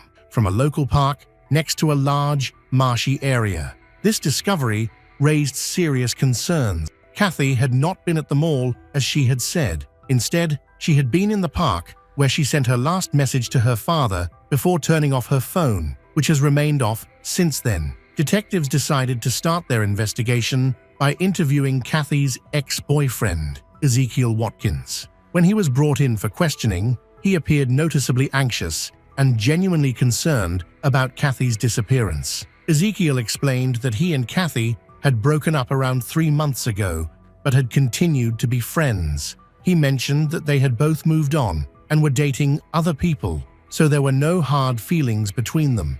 He also suggested that Kathy might have been dating multiple people simultaneously, although he admitted he didn't know the names of any of her new romantic interests. When asked about his activities on the night his ex-girlfriend, Kathy Cho, went missing, Ezekiel stated that he was at home with his roommate, John Carpenter. They lived together and spent the evening playing video games until about 3 a.m., after which they went to sleep. John, neighbor, who was also acquainted with Kathy from school, confirmed Ezekiel's alibi and was willing to assist the police with their investigation. Ezekiel acknowledged that Kathy had sent him a message earlier in the evening, asking to meet. However, he turned her down, claiming he was busy because he wasn't interested in going out. He revealed that Kathy frequently tried to reach out to him, and he believed she wanted to talk about their past relationship. To avoid that conversation, he chose to make an excuse. Ezekiel's story initially appeared credible, but investigators were hesitant to rule him out as a suspect. His alibi was only supported by his roommate, prompting detectives to request that Ezekiel take a polygraph test. After some hesitation, he consented.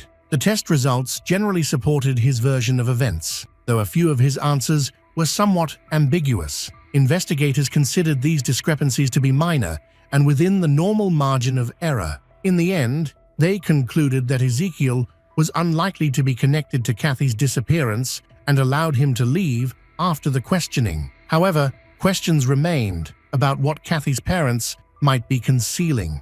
Kathy's friends noted that she was very active on social media and dating websites, where she often met new people. Recently, she had been on dates with several young men, yet no one seemed to know who these individuals were. Investigators believed that many answers to their questions could be found on Kathy's laptop, which included her accounts and private messages. However, they faced a major obstacle when Kathy's parents refused to allow them to enter the house, search her room, or take any of her personal items. This behavior raised suspicions among the investigators, who felt the parents might be hiding something. The police attempted to explain to Mr. and Mrs. Chu that Kathy's laptop could hold important clues, possibly even the identity of someone who could have harmed her or been involved in her disappearance. To find this information, specialists needed access to her online accounts. Despite this, her parents were uncooperative. They insisted on taking the laptop to a programmer they knew, claiming they would first review the contents themselves before handing everything over to the police. On April 21st, investigators called Kathy's parents in for questioning and recommended that they take a polygraph test. Kathy's mother immediately became upset and said she couldn't go through with it. Kathy's father, though hesitant, agreed to the test but appeared very anxious. During the test, he had intense emotional responses, often crying as he answered questions. Ultimately, he did not pass the polygraph, which heightened the suspicions about her parents. Detectives were eager to find the truth, so they interviewed the neighbors of the Chows, and their insights were interesting. The neighbors reported that Chus had moved into the house in 1989 after immigrating to the United States, but over the 20 years since, they had not formed any close relationships. The Cho family was known for being reclusive. They rarely socialized, never invited anyone to their home, avoided visiting others. Even Kathy's friends had never been allowed inside. The Chus were not considered rude. They simply preferred to maintain their privacy. They were very protective of Kathy's reputation and were cautious about her friends and social activities. This concern, investigators believed, explained their reluctance to hand over the laptop. They wanted to understand what their daughter had been involved in first. The reason they failed the polygraph test was quite straightforward. She had been missing for 3 days, so her parents were extremely emotional, filled with worry, fear, and grief. The investigator realized that their mental and emotional state would likely affect their ability to pass the test. A few days later, Kathy's father came back to the police station on his own with Kathy's laptop. This time, he agreed to take another polygraph test, and the results indicated that he was telling the truth, clearing him of any involvement in his daughter's disappearance. Kathy's parents were worried about her admirers, fearing that her laptop might contain private photos or videos that could damage her reputation. They wanted to keep everything private. Fortunately, nothing concerning was found. However, investigators learned that Kathy had been chatting online with 8 different young men and had gone on at least a couple of dates with each of them. Kathy enjoyed the attention from these young men and often bragged about it to her friends, leading some to speculate that she might have been trying to make Ezekiel jealous.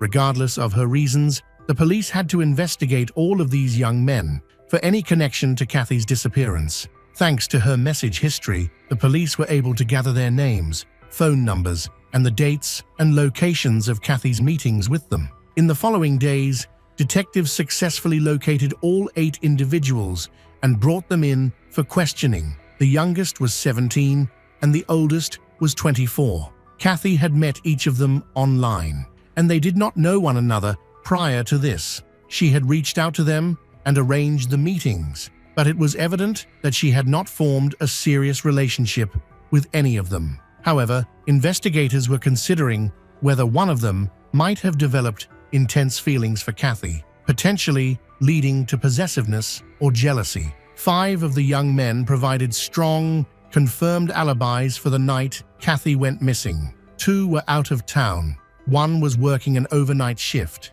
Another was in the hospital recovering from a car accident, and 1 spent the entire night at a bar with friends, which was verified by security camera footage. The last 3, who lacked solid alibis, voluntarily took polygraph tests and were cleared of any suspicion regarding Kathy's disappearance, leading the investigation to a standstill. For several weeks, search teams thoroughly explored the marshy area behind the park where Kathy's phone signal was last detected. Despite their extensive efforts, they found no evidence of her. Investigators also struggled to find witnesses who might have seen Kathy in the park that evening. Flyers featuring Kathy's photo were distributed across the city, and social media groups were created where friends and acquaintances exchanged information, theories about her disappearance. News outlets covered the case, urging anyone with relevant information to come forward.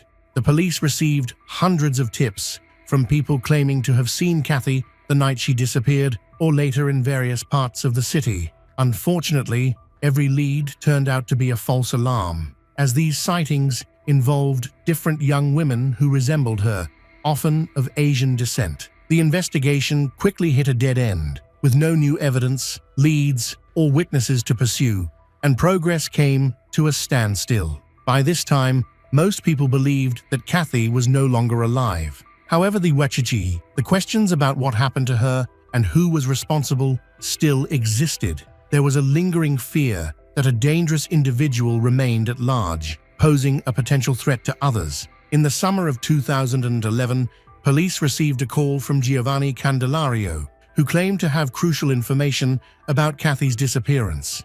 Giovanni was a friend of John Carpenter, the roommate of Ezekiel Watkins. He had been temporarily living in their apartment since April of the previous year due to a fight with his girlfriend, but he had not been mentioned in the investigation and had never been questioned by the police. Giovanni stated that he knew Kathy through mutual friends, although they were not very close. He informed the police that on the night Kathy disappeared, April 18, 2010, Ezekiel did not come home at 8 p.m., as he had previously said. Instead, Giovanni remembered Ezekiel arriving closer to midnight and asked to borrow a shovel to bury a duck At that time, Giovanni was playing a video game but noticed that Ezekiel was covered in mud.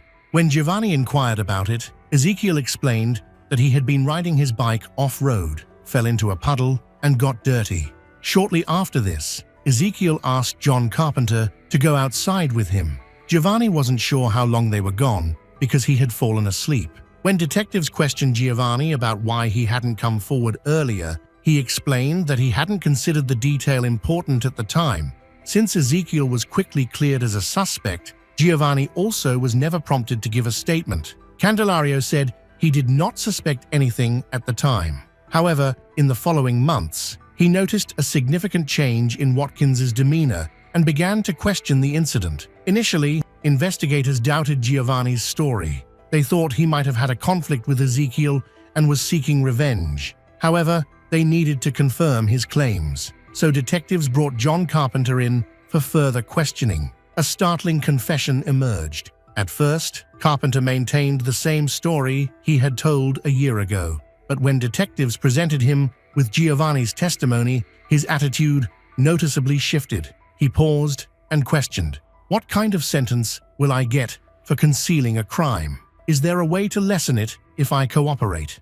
Understanding the seriousness of his predicament, Carpenter made a deal with the police. In return for a lighter sentence, he promised to provide all the information he had and to disclose the location of Kathy's remains. Carpenter tried hard to downplay his involvement in the events, maintaining that he never intended to lie to the investigators. He explained that he chose to stay silent out of fear that Ezekiel might hurt him as well. Carpenter stated that Ezekiel came home around midnight that night, covered in mud. He also remembered noticing a recent cut near Ezekiel's ear, which had been overlooked during the investigation because Ezekiel had a beard back then. Ezekiel Watkins confided in his roommate, John Carpenter, about a shocking incident that could change everything. He asked John for help and requested a small shovel from the trunk of his car. The two then made their way to a marshy area behind the park, walking through about 50 yards of thick underbrush. They stopped near the body of Kathy Cho. Ezekiel explained that her death was accidental and that he was only acting in self-defense. He pleaded with John to help him conceal the body. Together, they dragged Kathy's body further into the dense thicket, covering several more yards until it became nearly impossible to move. There, they dug a shallow grave, placed her inside, and covered her with dirt, branches. Even a year later, John could show investigators the exact burial location by using a large fallen tree as a reference point. Ezekiel was arrested the same day, but firmly maintained that he did not commit a crime, claiming it was an accident. He acknowledged that he had agreed to meet Kathy after she texted him, but he stated that she was aggressive and confrontational during their encounter. Ezekiel mentioned that Kathy was still trying to resolve their differences and had expressed this to him. To keep a low profile, Ezekiel suggested they walk to a nearby marshy area to talk. However, the argument intensified once they arrived. Ezekiel said that Kathy's behavior became even more intense. At one point, he took out a knife he always carried, claiming he did not intend to harm her but wanted to frighten her enough to leave him alone so he could go. When Kathy saw the knife, she allegedly rushed at him and hit his arm, resulting in him accidentally cutting himself. A struggle followed. Ezekiel claimed he didn't know how the knife ended up in Kathy's neck. When he realized she was no longer breathing, he panicked. Instead of calling for help, he went home and asked John for help without fully explaining the situation. Although shocked, John agreed to help him hide the body. Together, they created a false story and stuck to it. Giovanni Candelario was staying in their apartment without anyone's knowledge, so he was not questioned by the police during the early investigation. When Kathy's body was found in a shallow grave, it was in such an advanced state of decomposition that DNA testing was necessary to confirm her identity. However, the forensic evidence contradicted Ezekiel's account of what happened. The medical examiner found more than a dozen knife wounds on Kathy, including a fatal cut to her throat, which was likely the cause of her death. This was clearly not an accident. It was a brutal and deliberate act. Despite the substantial evidence against him, Ezekiel maintained his innocence, claiming it was self-defense and that Kathy was accidentally hurt during their struggle. Investigators also discovered that the last message sent from Kathy's phone to her father was actually written and sent by Ezekiel, indicating he was trying to delay the discovery of her disappearance. During the trial, Ezekiel admitted that Kathy had been stalking him and trying to interfere with his new relationship. However, he denied that he had meant to hurt her. Giovanni, who provided important information, was not charged and remained a witness in the case. John Carpenter, who was Ezekiel's roommate and agreed to help investigators, received a suspended sentence for hiding evidence and lying in his testimony. Ezekiel Watkins pleaded not guilty to first-degree murder. However, Watkins was eventually convicted and sentenced to 27 years in prison.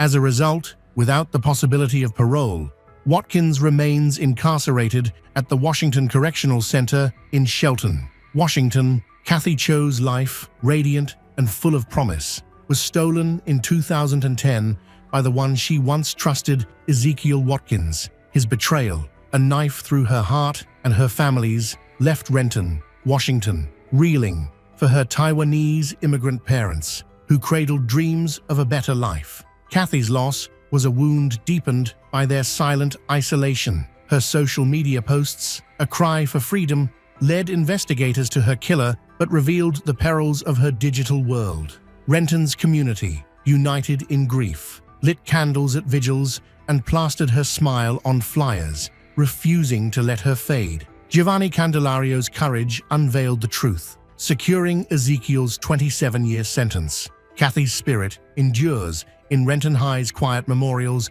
and new safety lessons, whispering to us all, cherish those who shine, guard their trust, and hold fast to hope in the face of heartbreak.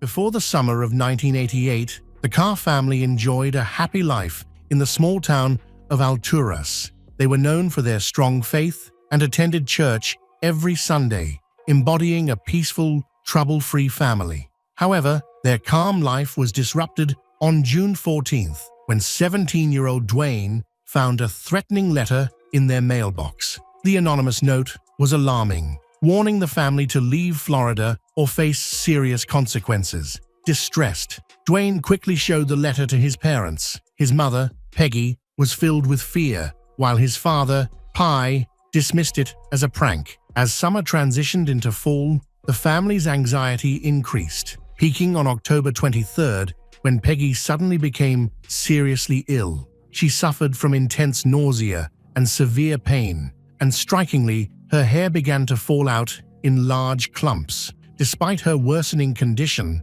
Pi insisted on not taking Peggy to the hospital, thinking it was just a temporary illness. However, Peggy's health rapidly deteriorated, and within a week, she fell into a coma. To make matters worse, Dwayne started showing the same troubling symptoms as his mother. This alarming situation led to a police investigation. On December 2nd, authorities made a shocking discovery. The sickness affecting the Carr family was caused by thallium, a deadly chemical often used in rat poison. Tests revealed that every family member, including Pi, had dangerously high levels of this poison in their bodies. As the investigation progressed, it became clear that someone was deliberately targeting the Carr family.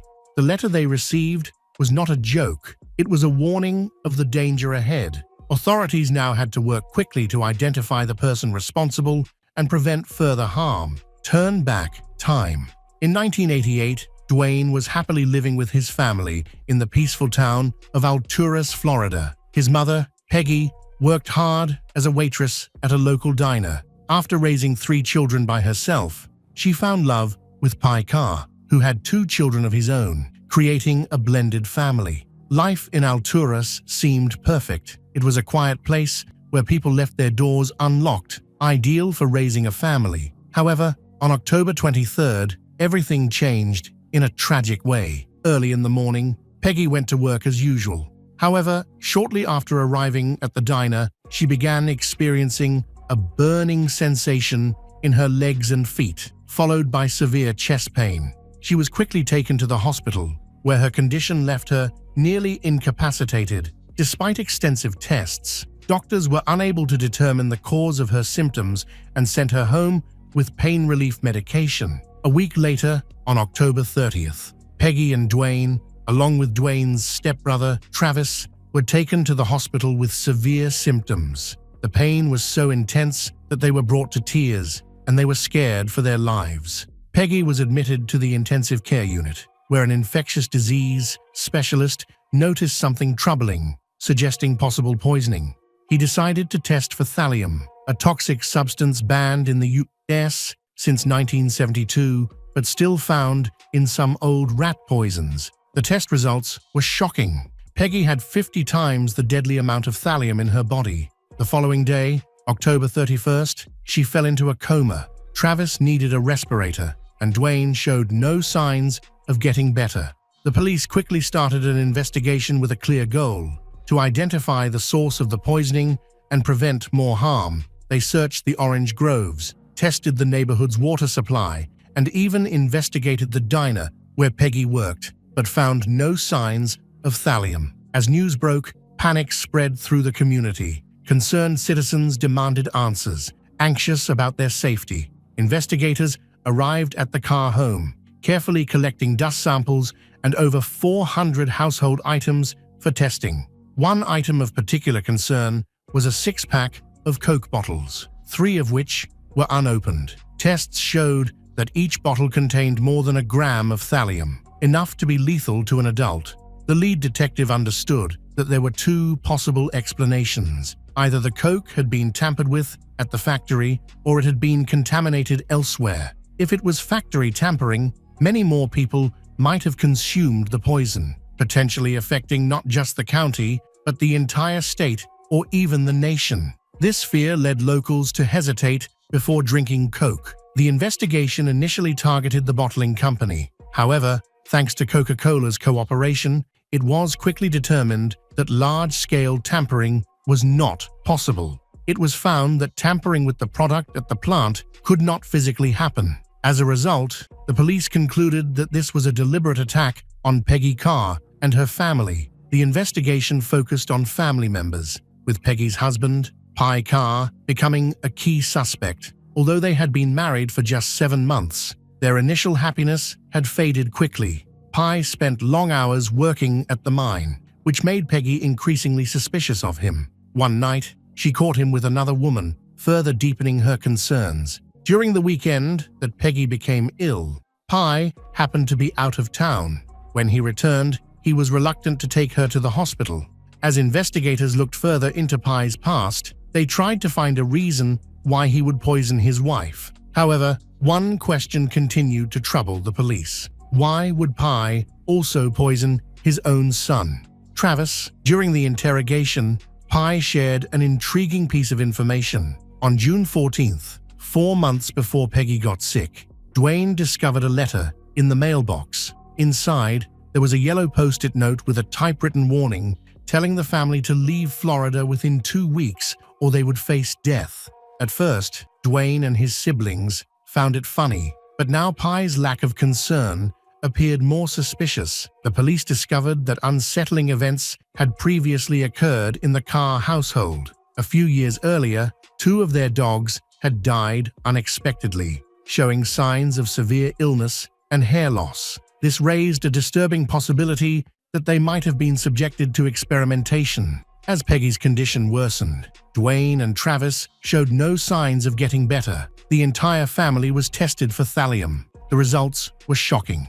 Every family member, including Pi Carr, had trace amounts of thallium in their system. This finding ruled Pi out as a suspect, since it seemed unlikely that someone would commit such a crime while also risking their own exposure to the poison. Even Peggy's 2-year-old granddaughter, Casey, had traces of thallium. On March 3, 1989, after 5 months of suffering, Peggy's health took a tragic turn for the worse. Dwayne was summoned to her bedside one last time as the family made the painful decision to take her off life support. Peggy Carr passed away at the age of 41, leaving her family in deep sorrow. Peggy's death shifted the investigation to a murder case. Poisoning is an unusual and deliberate method of killing, typically associated with a particularly clever and disturbed individual. When the FBI examined the contaminated Coke bottles, they discovered tiny scratch marks, suggesting that the bottles had been carefully altered. Thallium had been added, the caps resealed, and the bottles looked untouched. Since thallium is both tasteless and odorless, it dissolves easily without leaving typical signs like overflow, discoloration, or sediment in soda. The careful mixture found in the Coke bottles indicates that the perpetrator possessed advanced chemistry knowledge, an exceptionally intelligent person who thought they were more cunning than everyone else. Police began to interview neighbors and townspeople in Alturas, a small community with only a few hundred residents, as they searched for the person responsible for this terrible crime. The closest neighbors to the Carr family were George James Trappole and his wife, Diana. When detectives questioned Trappole, he reacted with surprising anger, criticizing the redneck children and family living nearby. When asked who anyone would want to harm the Carr family, George gave a disturbingly detailed answer.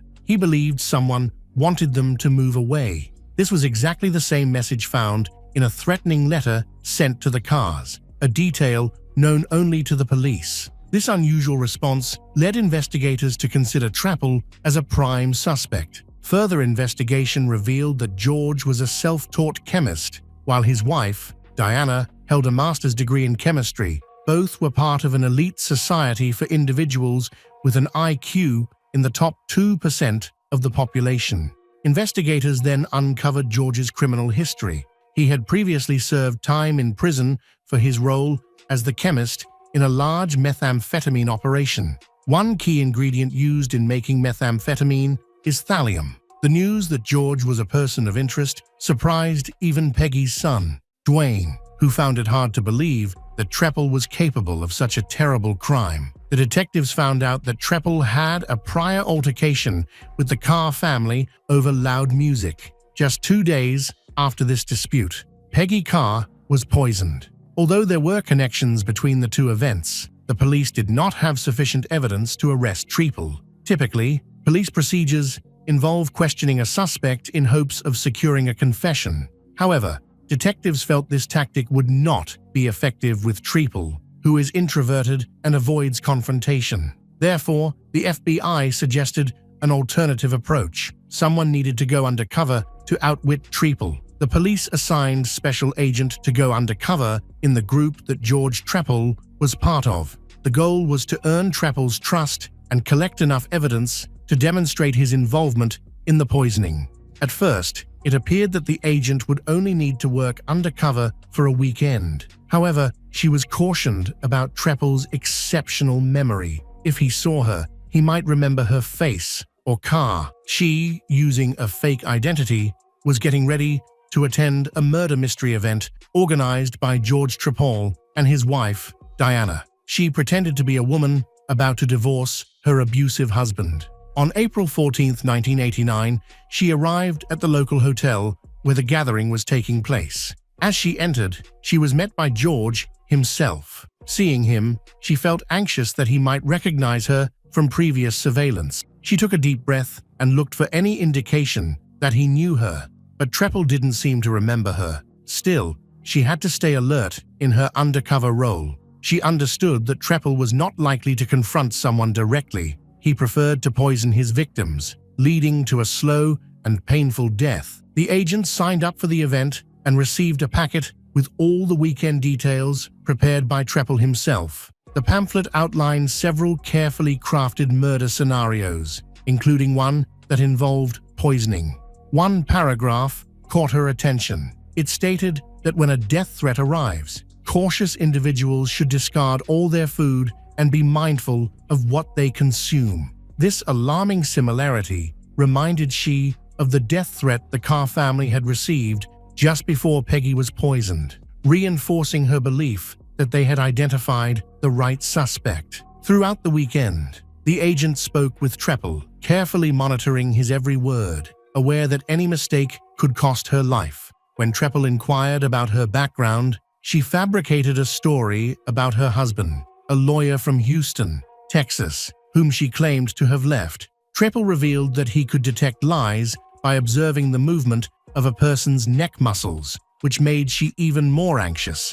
Before the weekend concluded, she revealed to Trappole her plan to move to Florida in order to escape her husband. This confession led to an important development. Trappole mentioned that he and his wife were considering relocating their practice and selling their house. After meeting with her supervisors, the agent was told to extend her undercover operation beyond the original weekend. She recognized this as an opportunity to gather important evidence that could lead to a search warrant for Trappole's house. Her goal was to find lab equipment or chemicals that would connect Trappole to the crime. The next week, she visited Trappole's house. During the visit, Trappole bragged about how safe Alturas was and how nobody locked their doors. While she spotted several suspicious items, such as a secret passage in the library and a mannequin dressed in bondage gear, none of these were enough to obtain a search warrant. Despite her failed plan, the agent continued to act, committed to collecting more evidence. She understood the dangers involved. Revealing her real identity could put her and her family at risk.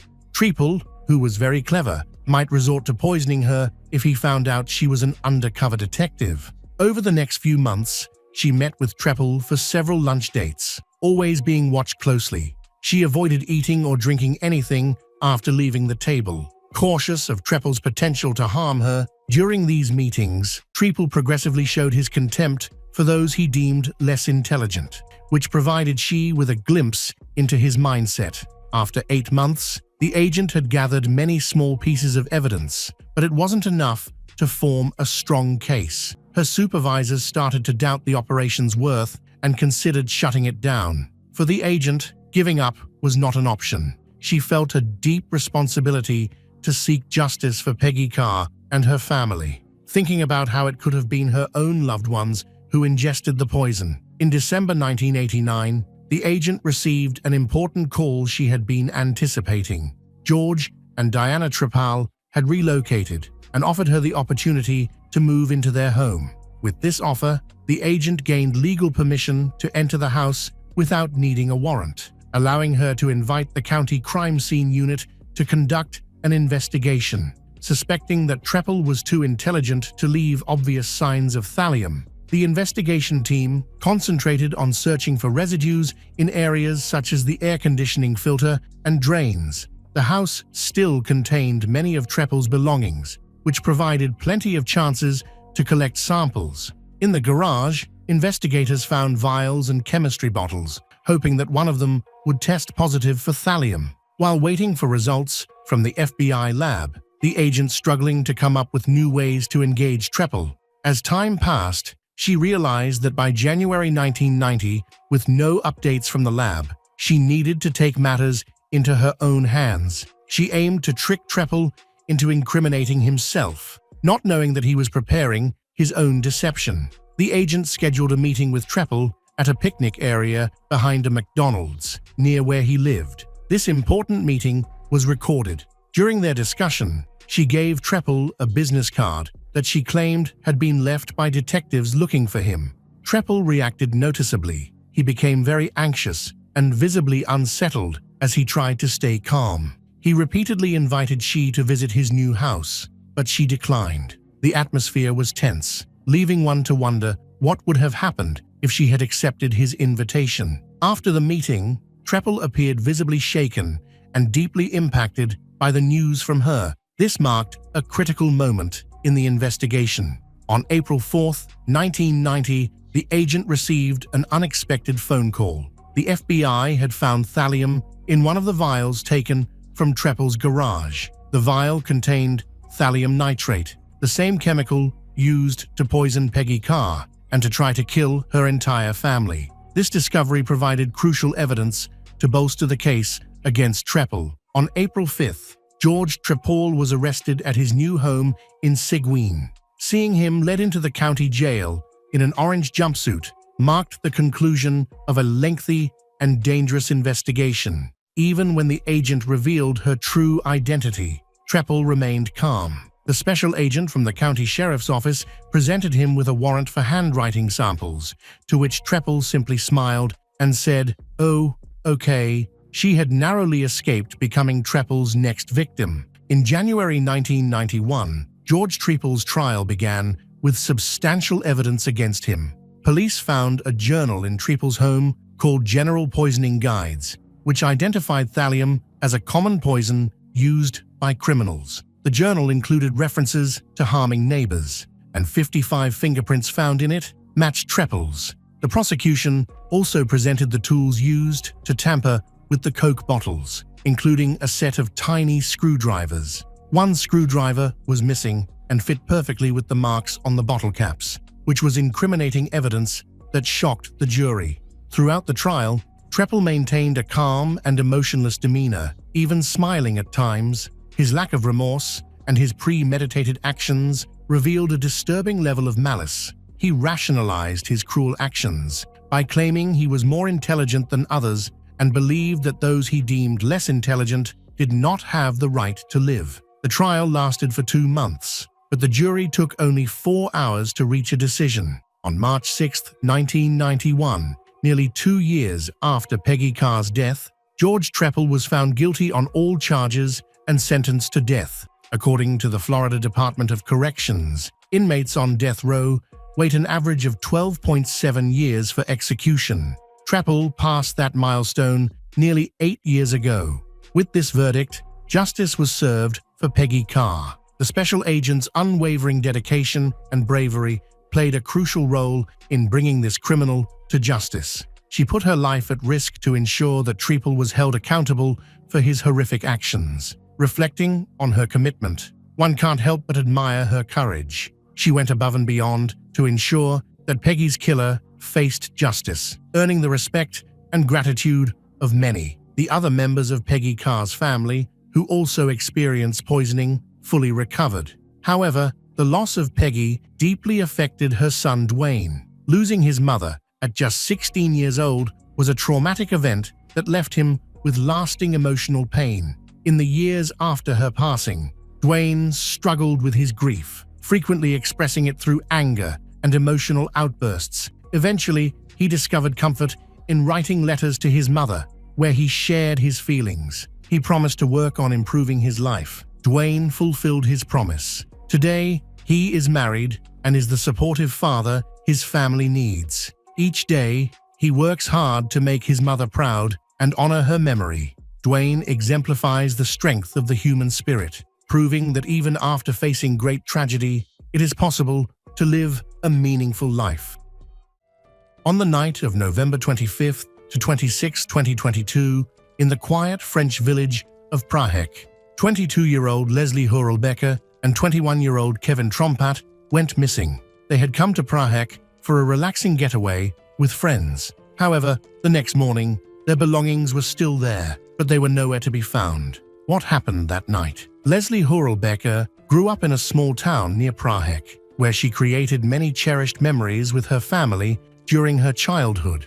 Her mother was always supportive of Leslie's interests and hobbies. After her mother's passing, Leslie found it difficult to cope, but her twin brother provided strong support, helping her maintain her self-confidence. They shared a deep bond and valued even the smallest moments together. Known for her outgoing nature, Leslie had a talent for connecting with others. Her friends and acquaintances recognized her love for animals, especially her dog Onyx, who was more than just a pet. He was her true companion. Leslie often remarked that Onyx understood her emotions better than anyone else. After finishing school, Leslie launched her own house painting business, dedicating herself fully to it. Her company gradually expanded and gained new clients. Leslie felt immense pride in creating something from the ground up.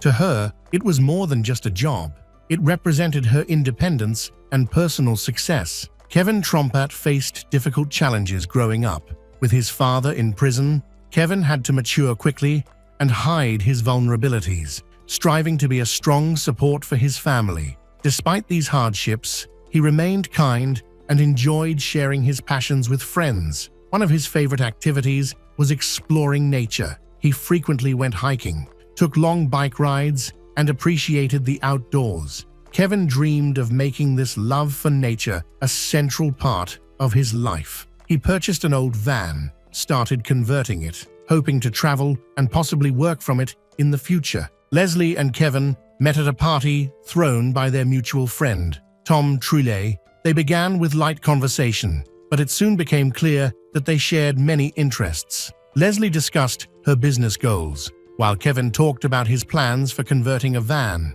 Right from their initial conversation, their connection felt authentic. There were no facades, just two people being their true selves. Their relationship developed rapidly. In just a few weeks, they became close companions, enjoying each other's company, discussing future travels together. Leslie was excited that Kevin shared her passion for animals and encouraged her interests. Kevin, on the other hand, appreciated her honesty and her talent for really listening. In November, Leslie and Kevin planned a short escape from their daily routines. They picked Praheek, a quaint rural town in the Nouvelle-Aquitaine region of western France, which has a population of just over 2,000. It is known for its tranquility and welcoming atmosphere, making it an ideal destination. Their simple plan was to spend one night in Praheek before heading to Bordeaux, a city they had always wanted to visit. They intended for this to be a relaxed getaway for the two of them, reconnecting with friends and enjoying a new environment. That night, Leslie and Kevin stayed with their friends, Tom Trullet and Nicolas Renaud, whose homes were only 30 feet apart. They arrived in Praheek on the evening of November 25th and left some belongings at Tom's house. With their dog, Onyx, they then went to Nicholas's house to spend time together. They brought only a few essentials for the night. The atmosphere at Nicholas's home was relaxed, featuring music, drinks, and friendly conversations. Leslie and Kevin seemed at ease as they discussed their future plans, showing no signs of concern. Nicholas welcomed them warmly, and everything appeared to be normal. No one could have predicted that it would be their last night together. Leslie and Kevin only intended to stay briefly at Nicholas's house. Most of their belongings were still at Tom's place, and Onyx, their pet, was with them as usual. Leslie always brought him along. According to Nicholas, the night was like any normal gathering among friends, filled with casual conversations about life and future plans, without any issues. Around 3 a.m., Leslie and Kevin decided to return to Tom's house. Nicholas offered them a place to stay for the night, but they politely declined, preferring to sleep at Tom's where their things were. His house was just 30 feet away, and they felt confident they could get there without any problems. Then, Leslie and Kevin left Nicholas's house with their dog. They headed towards Tom's. That was the last sighting of them. They never arrived at Tom's place. Their clothes and belongings were still at Tom's, which concerned friends and family. By the next morning, it became evident that something was wrong because neither Leslie nor Kevin had contacted anyone, which was unusual for them.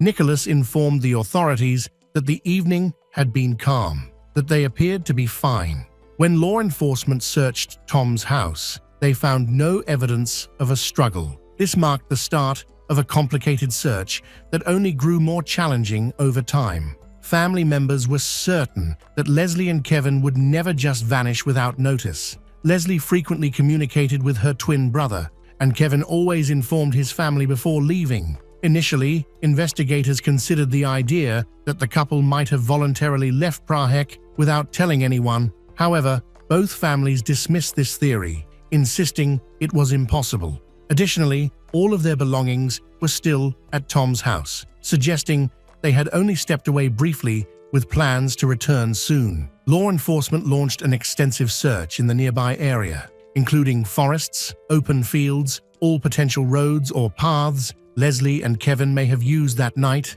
Local volunteers, residents, neighbors, and friends who were familiar with the area also participated in the search, determined to find any clues that could help locate Leslie and Kevin. They explored abandoned buildings, examined ravines and dirt trails, thoroughly checked every accessible spot. However, despite these efforts, they found no leads or evidence regarding Leslie and Kevin's whereabouts. Officers spoke with neighbors and local residents to see if anyone had heard anything unusual, like screams or strange noises. However, everyone reported that the night had been quiet. There were no witnesses and no physical evidence, leaving Leslie and Kevin's sudden disappearance completely baffling. The families took action, distributed missing persons posters throughout the town and nearby areas. They pursued every lead, searched for any information that might provide a clue. Their relentless efforts drew the attention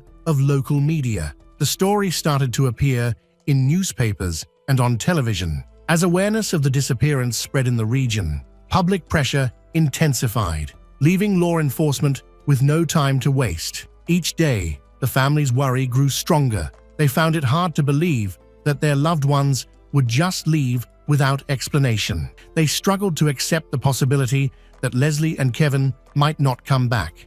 Investigators kept gathering bits of information, minor details, witness statements, and strange rumors, but no clear answers surfaced. At that moment, no one could have foreseen how complicated the case would turn out to be. 12 hours after Leslie and Kevin were last seen, Leslie's phone showed activity in Niort. The police quickly sent a team to investigate the area. They searched nearby neighborhoods, spoke with local residents, and looked into possible routes Leslie and Kevin might have taken. However, no one reported seeing them. There was no sign of them or their belongings. 3 days later, Kevin's phone signaled a location in Fouras, a coastal town more than 50 miles away from their last known location. This raised alarm that the phones might have been moved by someone else. Authorities then began another search in Fouras, interviewing locals and searching the area. But again, they found nothing.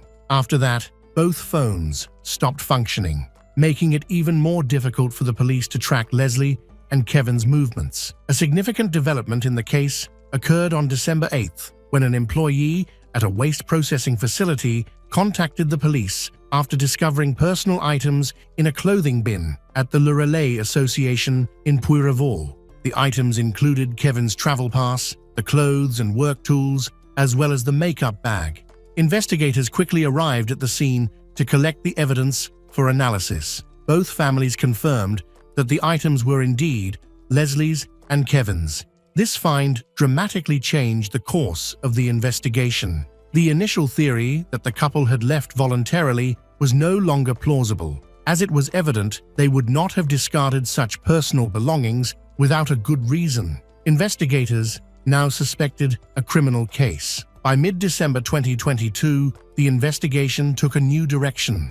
Police began to focus on Tom Trullet, who had offered them his house and was one of the last people to see them alive. He was questioned several times to clarify the events of that night. Tom initially claimed that he left for a party on the evening of November 25th and did not return until early the next morning. However, geolocation data from his phone revealed that he had stayed in Praheek the entire night. This information raised significant concerns for the investigators. Additionally, the police obtained message logs between Tom and Leslie. In a text sent at 2:53 a.m., Leslie mentioned that she wasn't feeling well after taking a substance Tom had given her. This message became crucial evidence, as Tom had never mentioned this incident before. Tom was arrested on February 28, 2023, after authorities suspected he played a significant role in the disappearance of Leslie and Kevin.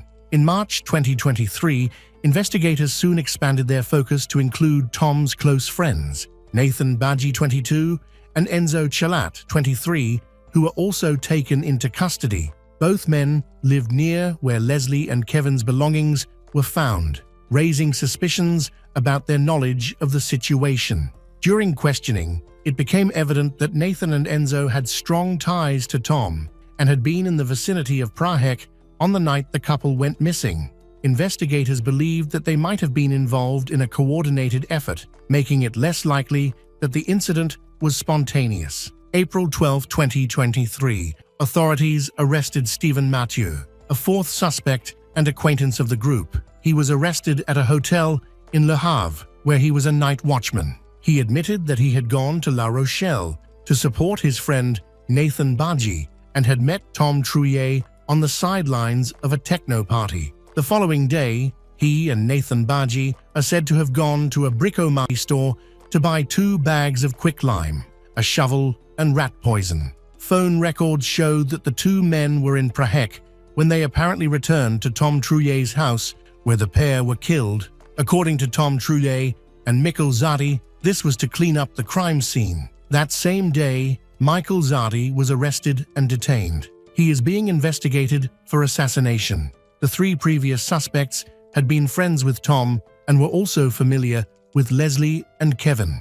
This led to the theory that the crime was planned and possibly committed by a group rather than just one person. During questioning, Tom revealed that he once had feelings for Leslie. He said he had always liked her, but she only viewed him as a friend. When Leslie began dating Kevin, Tom felt rejected and humiliated. Investigators believed this emotional turmoil could have motivated the crime, suggesting it stemmed from a personal grudge that turned into a desire for revenge. Additionally, financial factors may have played a role. A close friend of Kevin's family told police that Kevin had €10,000 in cash, which he intended to use to buy a car. Tom knew about this money, and investigators thought it might have influenced his actions. During questioning, Tom alleged that Kevin was involved in selling illegal and owed him a lot of money. Kevin's family strongly denied these claims, asserting that Tom was trying to damage Kevin's reputation and deflect blame. With each round of questioning, the case became more complicated. Law enforcement was convinced that Leslie and Kevin's disappearance was not accidental. The evidence increasingly indicated a planned abduction, with each individual having a specific role in the events. After the arrests, thorough interrogations allowed authorities to piece together the events of that night. They discovered how Leslie and Kevin were taken and what transpired in the hours that followed. Tom Truye was a key figure in the incident. He coordinated the group's actions and initiated the attack. Leslie and Kevin returned to Tom's house after visiting Nicholas. Although Tom was supposed to be at a party, he was actually at home. Later, a vehicle arrived at Tom's house with Nathan, Enzo, Stephen, and Stephen inside. They were all part of the plan and knew their roles. When Tom gave the signal, the rest of the group entered the house. They were equipped with hammers, metal rods, knives, even a sword. They barged in, while Leslie and Kevin were unsuspecting. Kevin was the first victim of the attack.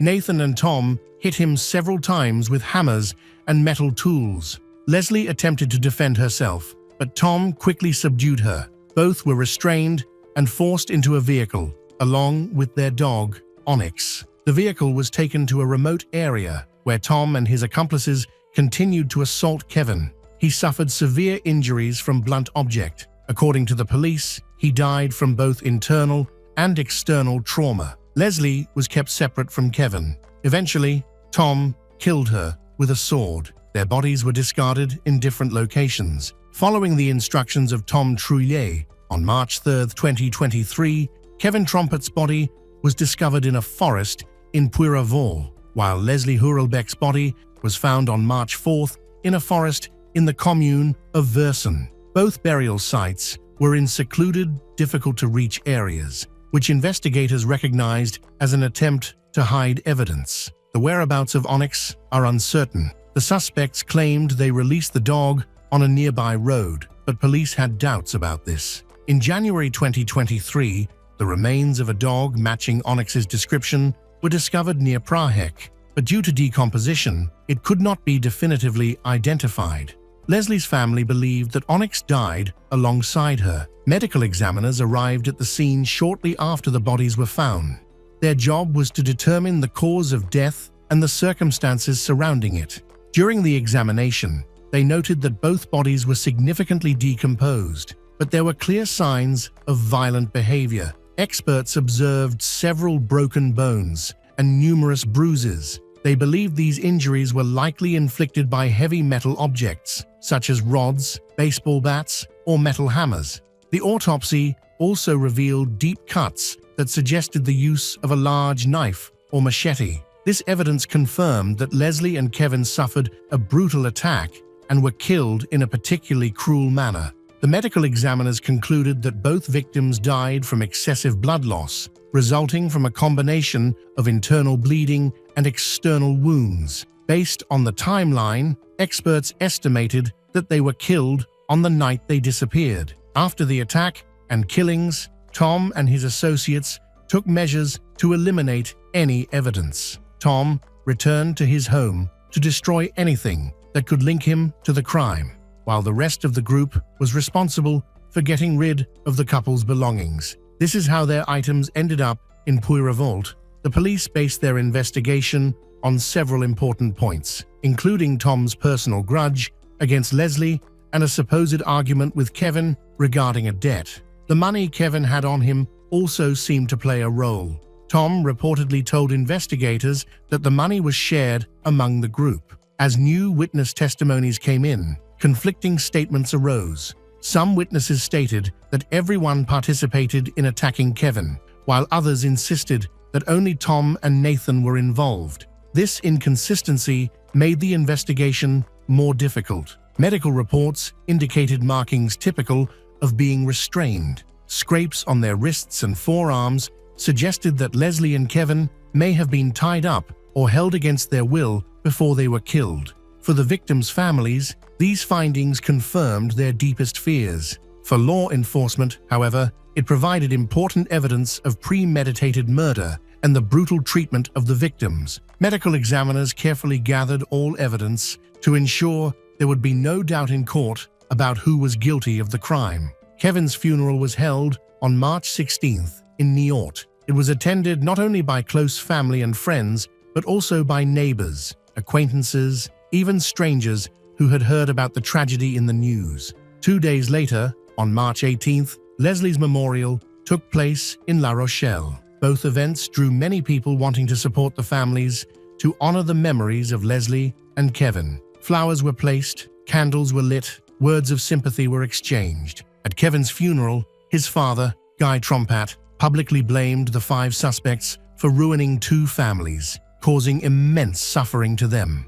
His heartfelt remarks struck a chord with those in attendance. Many people shared his grief and offered their condolences. Following the service, Guy organized a march to honor both his son and Leslie. The procession moved through the streets of Deux-Sèvres and nearby towns. In his speech, Guy expressed how losing a son creates a permanent wound, demanded that those responsible be brought to justice. Soon after, Guy found himself at the center of controversy. He was accused of attempting to hire someone to take revenge on the suspects for Kevin and Leslie's deaths. Investigators claimed Guy had spoken with a woman about the possibility of paying $110,000 to eliminate the suspects. However, he strongly denied these allegations, asserting that any such discussions may have taken place without his knowledge and that he was not involved in any malicious plans. Kevin's father, Guy Trompat,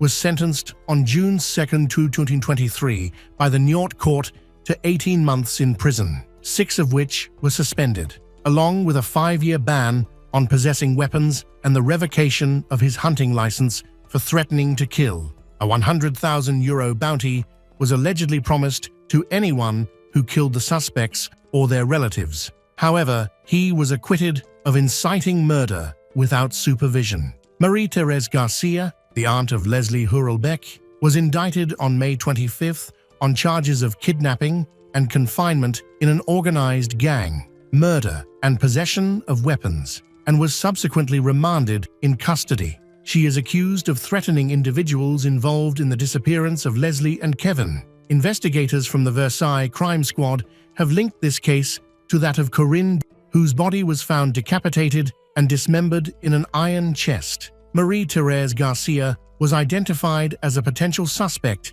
in that murder, which took place in the 1980s. She was arrested for the crime in 2007 following accusations from her daughter, arrested and charged 2 months later. Marie-Thérèse Garcia is currently in pretrial detention and maintains her innocence. She was reinterrogated by the investigating judge on August 11th. Tom Trouillet and his associates, Nathan Baji, Enzo Chala, Steven Mathieu, Mikkel Zadi, were in custody while waiting for their trial. For For the families of Leslie and Kevin, these court proceedings offered a chance to seek answers and achieve justice. During this time, the families focused on keeping Leslie and Kevin's memories alive by sharing stories about Leslie's ambitions for her business and Kevin's goal of completing his van renovation. Ahead lay the most crucial phase, the trial. Both families and the public anticipated this event as the pivotal moment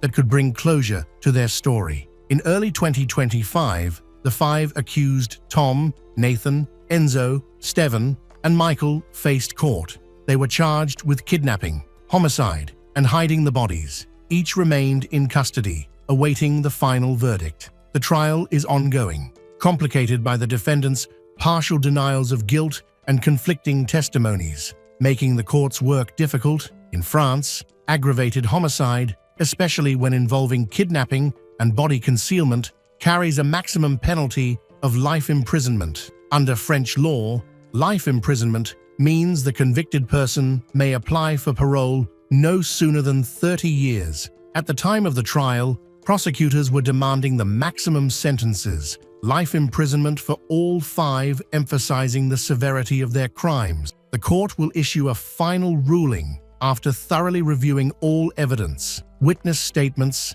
and expert reports. Meanwhile, Leslie and Kevin's families continue to wait for the verdict. The trial's outcome remains unconfirmed as of March 2025, with proceedings ongoing.